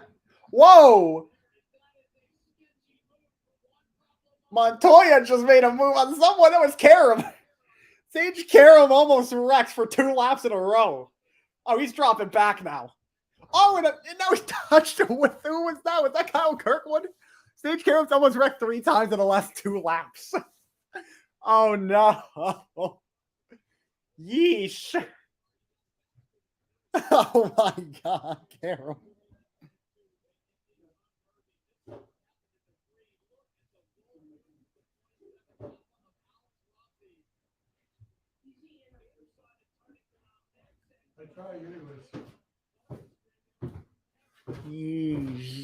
Siege Karam. Just stuck in the middle of everything. And Alvaro Award, he's going to take the lead back with 40 to go. Oh, 40 to go? Okay. Yeah, 40 to go now. And now the madness is beginning. So right now, both Arrow McLaren cars in the top 3. Award leading, Rosenquist in 3rd. Someone being shown a blue flag. I wonder who that is. 39 to go now.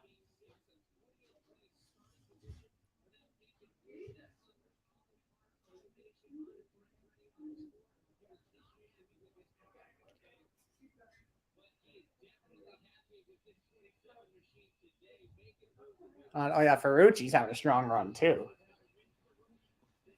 Palau's worked his way up back to almost on the top 10.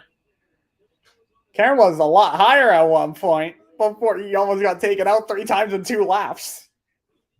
And now Dixon, he's trying to make a move. Award's like, no, you're not making a move on me today. Not now.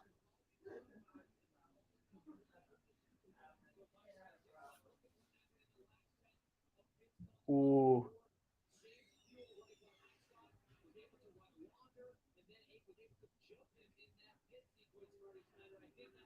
And now possibly another pass with both Meyer-Shank cars. Pagano and Castroneves battling for 9th. Rosenquist, he's right near Scott Dixon.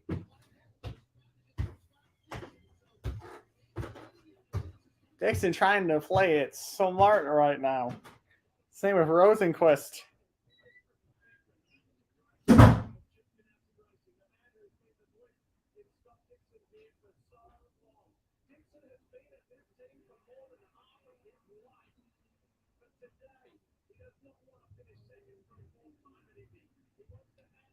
Yeah, Dixon does not want to finish 4th, especially. This would be his 4th time finishing 2nd. He doesn't want that.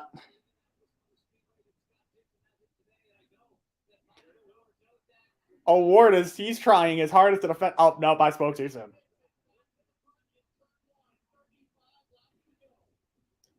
$35 to go at Indy.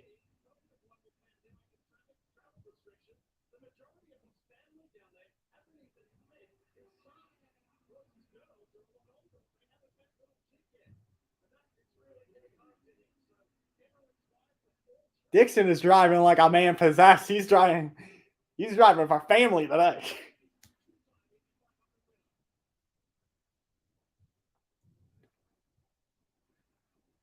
We're coming to 35 to go now. We're on lap now 166.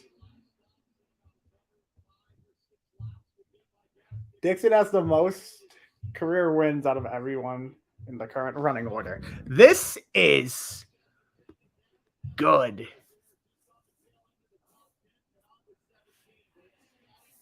This is right now extremely close.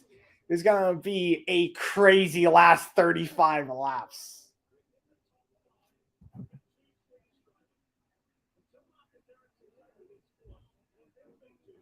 Both Arrow McLaren cars are within a second behind Dixon. I mean, everyone still has to make one more pit stop in the next like 5 laps.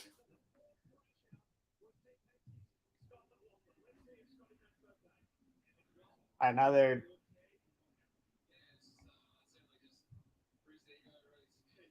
He just said bruised ego.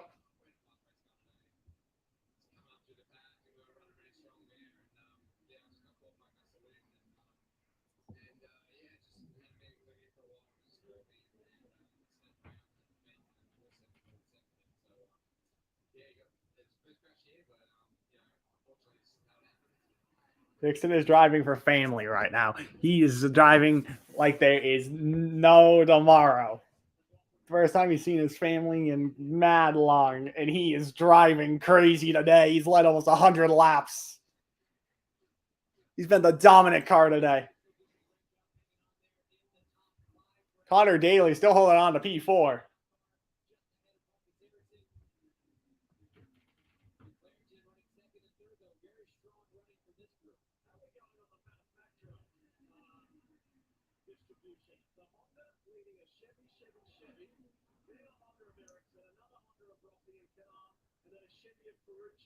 And then 2 more Hondas behind Ferrucci. Oh, someone's in on pit road. That is Ed Carpenter. He's coming in now. This would be perfect, actually. Because I think depending on the strategy, if he plays this right, he will run out of gas after the last lap. Ed Carpenter might be playing some 4-dimensional chess with this strategy, coming in with 31 to go. Oh, wait, no, 32 to go. 32 to go, actually. No, never mind. He might be a lap short unless he saves like a madman. He's pitting a little bit early. Now he's a lap down. So now 31 to go here at Indy. Dixon's still in the lead. He has been the most dominant car out of everyone today. Pato O'Ward in second, Rosenquist in third, Connor Daly fourth, and then Erickson in fifth. That's your top 5 as of right now. Alex Rossi has been charging his way through the field this whole race, now up to P6. Santino Ferrucci has been in the top 10 for the better part of the last 60 laps. He's currently in P8.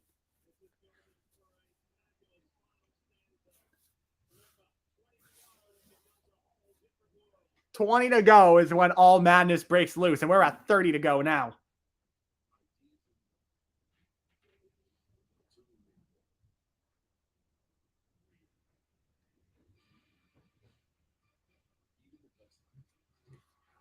So yeah, in the next few laps, the final pit stops begin for most drivers. For Ed Carpenter, however, he did his already. Jack Harvey, the last car on the lead lap. And then already McLaughlin Herta, Grosjean Ilott, and Rennes VK out of this race. That's going to be tough on the standings from McLaughlin. He came in third in the championship. Dixon having a good race. And this is a double points race too. So O'Ward's going to move up most likely, depending on how everything is. He might move up 1 or 2 spots. Lap 172 now here at Indy. I guess the 20 to go, everything just becomes insane. And now Felix Rosenquist, he's in for his last stop of the day. A couple other guys going in. for pit stops, most likely next time by. Award still in P2. Dixon still holding on to the lead. He's led 100 laps today. Has been the most dominant car out of the Chip Ganassi stable. And there's barely been most race that he's been. I think the lowest he's been all race, excluding pit stops, is probably like 5th. As now Alex Rossi comes in for his final stop. The strategy game begins. It depends on where is the final, when is your final stop going to happen? And where will you come out? Will you time this perfectly? Right now, Rosenquist is in 19th. Now 24th. Okay, so I think he might have gone a lap down. Possibly. I know he's ahead of the leaders. This is the final 26 laps of the Indy 500.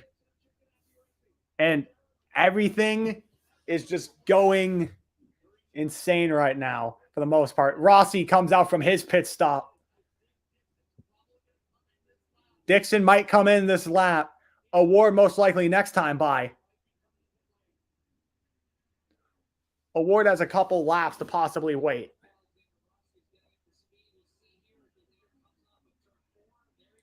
And there goes Dixon. He's coming in for his final pit stop. And also Connor Daly. He's coming in as well. Oh, Dixon almost spun. And that might be a speeding penalty for Scott Dixon. This day might have just gone up in smoke. Oh, no.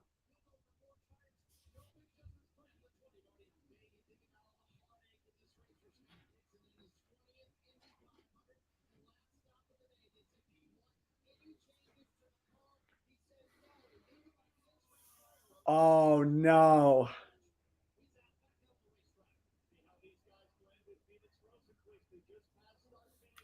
Dixon might have a speeding penalty. And he does. Scott Dixon, the dominant car of the day. A speeding penalty with 23 to go.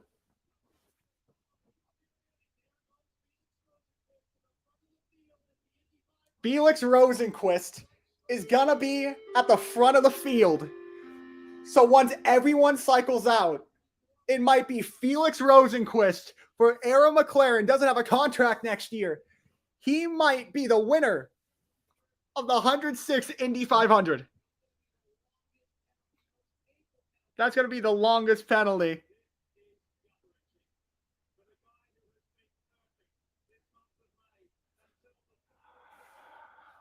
He'd been perfect all month, too. I'm not even a Dixon fan. I feel for him. This is so sad to see. This is so unfortunate. Now, Pato O'Ward, he's going to be most likely ahead of his teammate.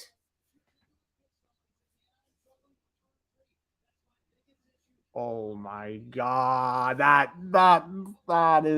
sucks. That does. Oh no. Bro. Oh, yeah, I think Rosenquist is going to be ahead. Rosenquist is going to be ahead of Award coming out of the pits. Felix Rosenquist right now, once everyone cycles through, he is going to be the leader of the Indy 500, as right now we're coming to 20 to go. Rosenquist might win this 500. I might have just got the pick right. I'll be so happy if I did. Rosenquist, this will be a long time coming. I'll be happy if he wins. I'll also be fine if Pato wins too. But I'll be so happy more if Rosenquist wins. 22 to go. There's still a couple guys that have yet to pit.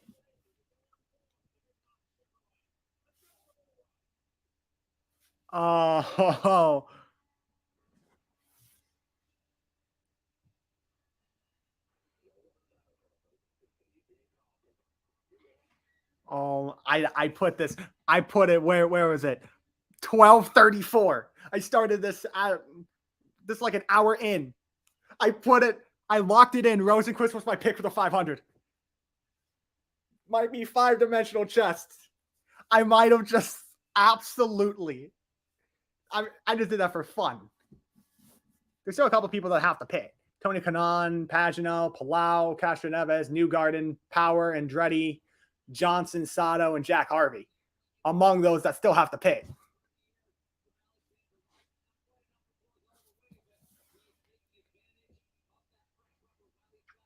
All right, those are the 10 guys that have yet to pick.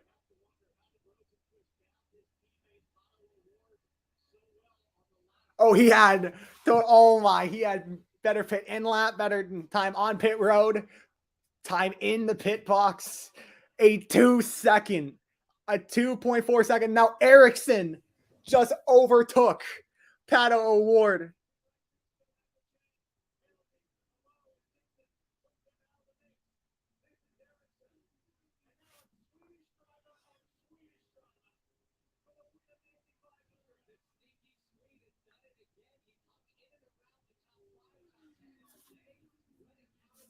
Now a couple guys coming into pit.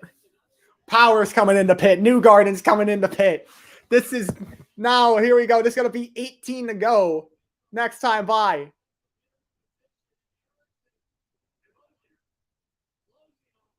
Oh, he's closing in. Oh, no. Okay. Come on, Felix.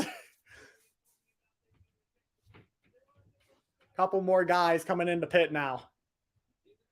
Kanaan coming in to pit. Pagano coming into pit. The fresher tires might be getting to him.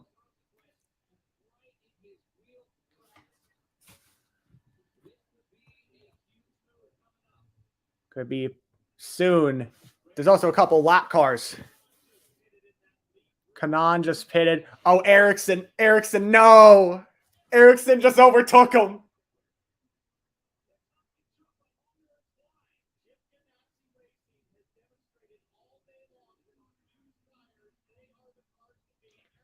Ericsson.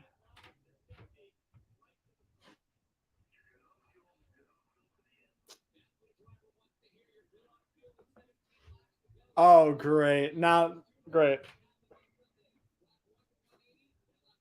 Marcus Ericsson, I think, might have just won this race once everything cycles through.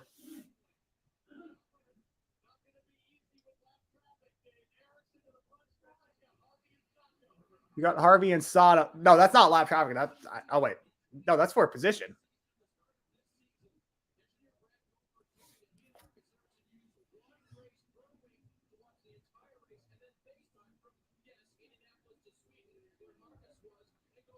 Oh, that might have been some debris that Sato just hit.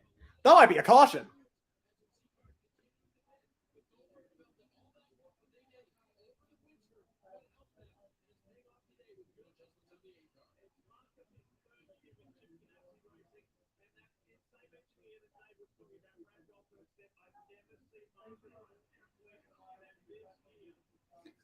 $16 to go. Marcus Ericsson. I mean, yeah, I was talking to him. I said he was going to be a dark horse for victory. He was one of the drivers I was talking about.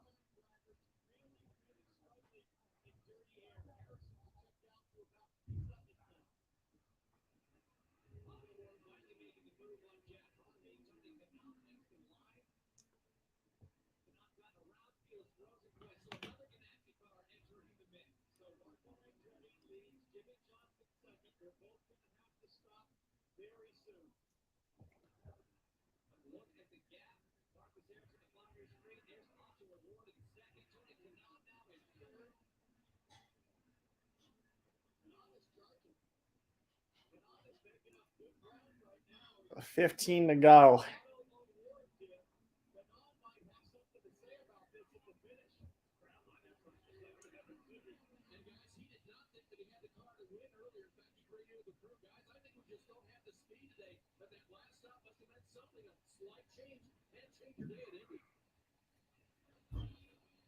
So now it's going to be 13 to go.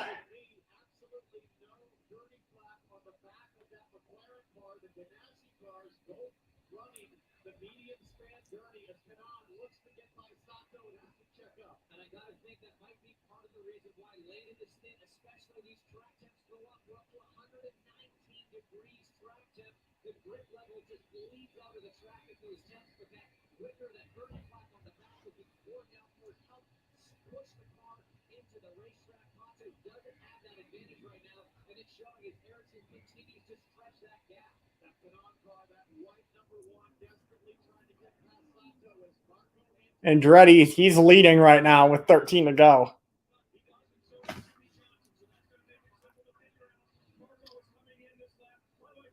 Marco's coming in this lap. I think Jimmy might be coming in too. So then it would be Ericsson, Award, Sato, Kanan, and Rosenquist.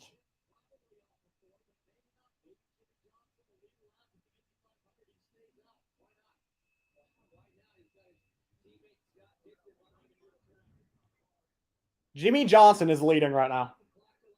He's not going to win. He's not going to make it on fuel.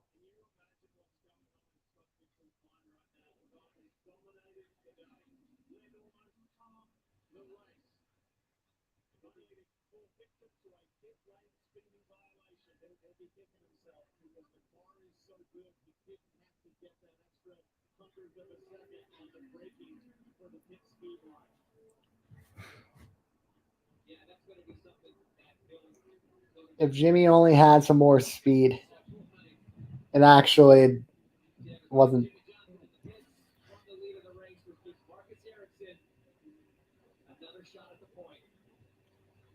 And now Marcus Ericsson will take the lead. Blue flag to Kellett. And nothing but clean air now for Marcus Ericsson as we come to 11 to go. Well, we're at 11 to go now. Rosenquist just passed Sato. That was for 5th for the time being. Now currently 4th.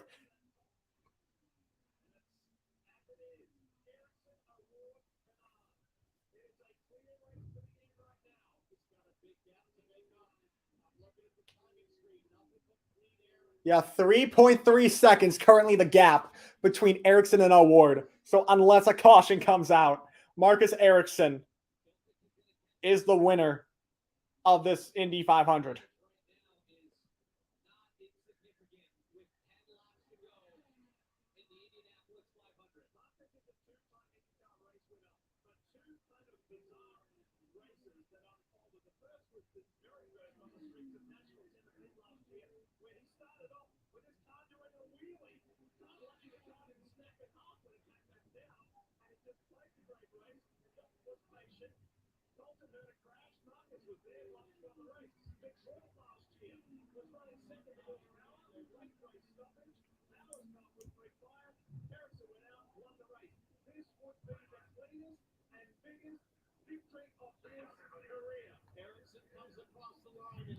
Yeah, traffic happened for Award. He was close.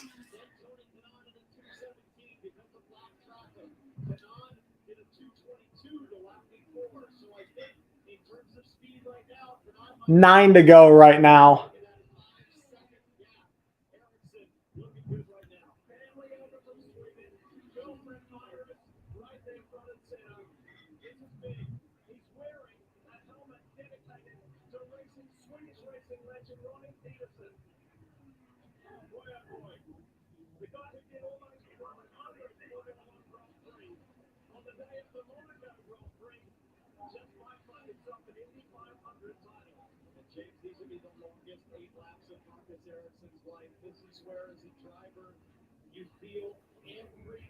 Eight to go.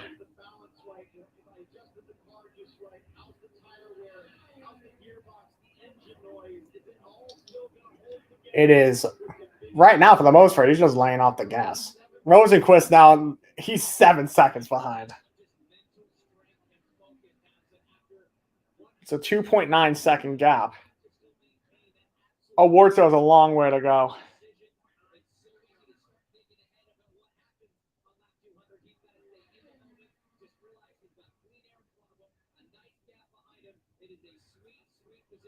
It was so close, and now it's all spread out.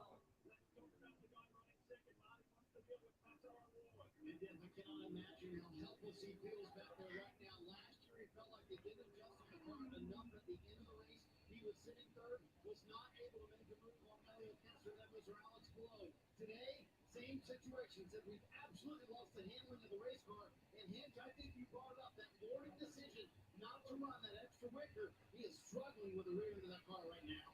And we're just going to watch the. He's struggling with the rear of that car. Oh, Jimmy just crashed! With 6 to go!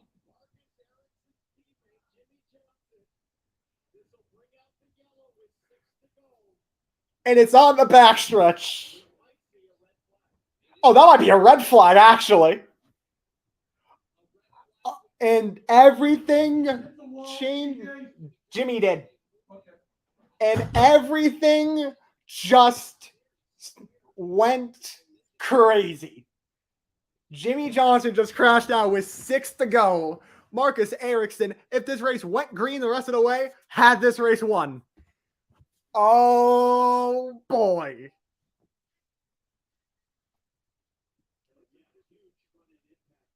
Oh. Yes, I hate that a yellow came out for Ericsson, but yes, we're about to have a crazy last 3 laps. And now the mayhem begins. I love this as a viewer. I love this as a viewer and also calling this. I love what's happening right now. Oh, he lost it by himself. Big hit.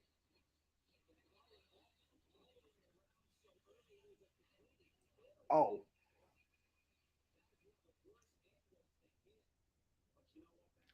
And now the fun begins.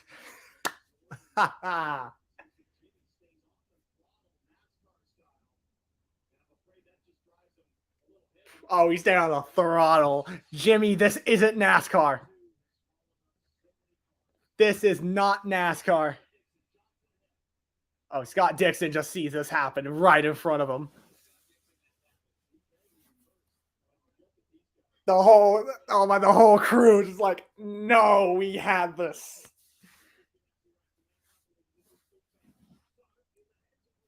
And now it's a red flag. This changes everything. That's the last thing Ericsson wanted to see. No, they still got 5 to go. It's red flagged. Oh, I thought the red flag stopped the race. Well, it pauses it for the time being. Okay. Oh, here we go.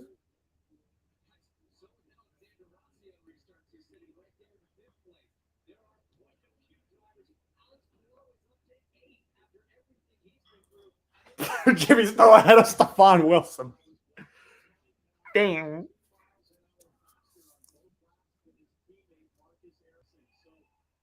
We love this right now.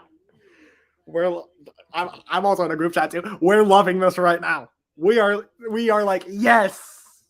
We are loving the. Hold on, I'll be right back. Actually, going through that many waters was a bad idea.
And now the cars are getting fired back up.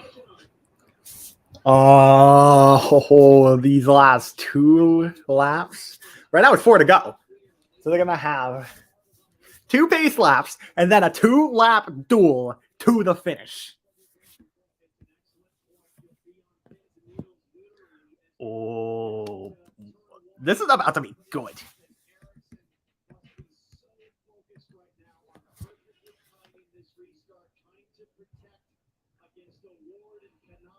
We already kind of skirted a little. Here we go.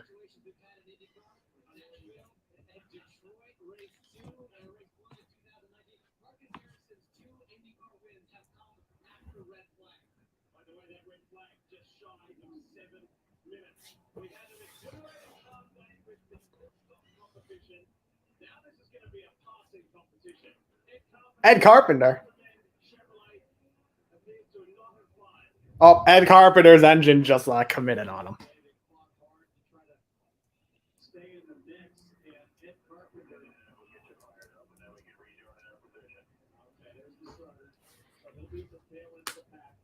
Yep, there goes Ed Carpenter's chances of winning.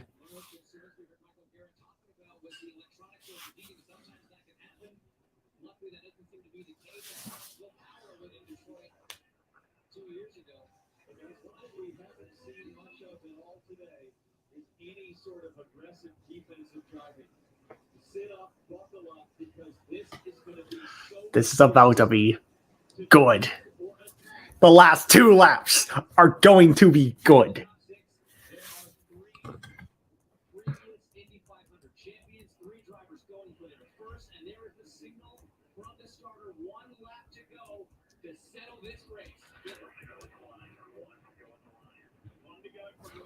Last lap under yellow. We're going to have 2 laps. 5 miles to decide the 106th Indy 500.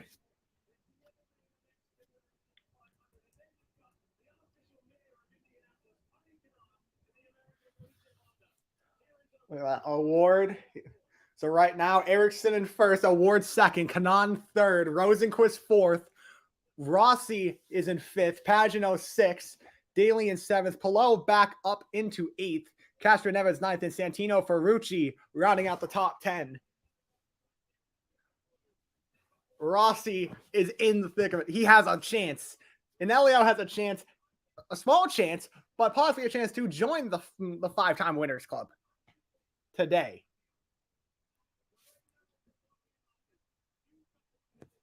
And now, here we go. They're about to come into turn number 4. Green flag. Once again, 5 miles to decide it all. Ericsson got a great restart, and now he's swerving within the split stream. Rosenquist is at the bottom, same with Award as they go into 1. Rosenquist, he's about to possibly try to get third. Ericsson got a great restart.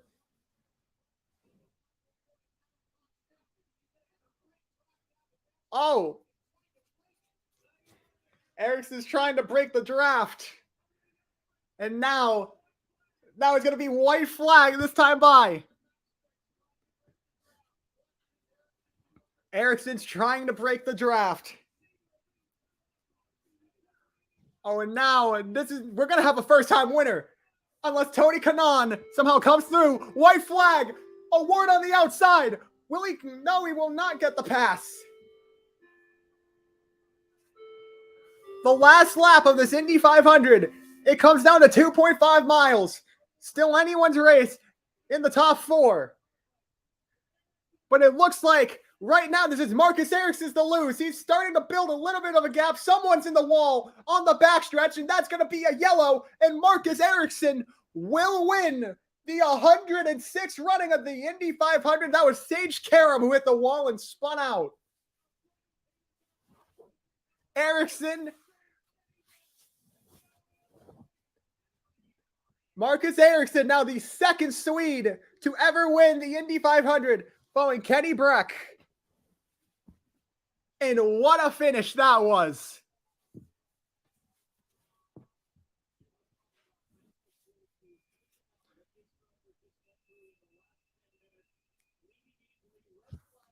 I'm so happy that the 2 Indy 500s I've done, they've been great. They've been great.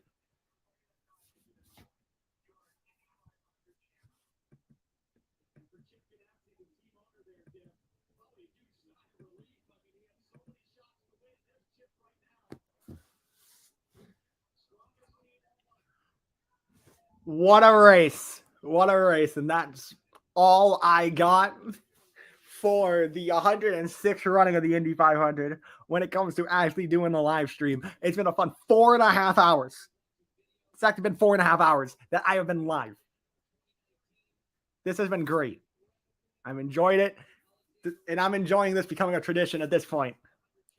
Thank you, everyone, that tuned in within these 4.5 hours. And TJ signing off. Till next time. Peace.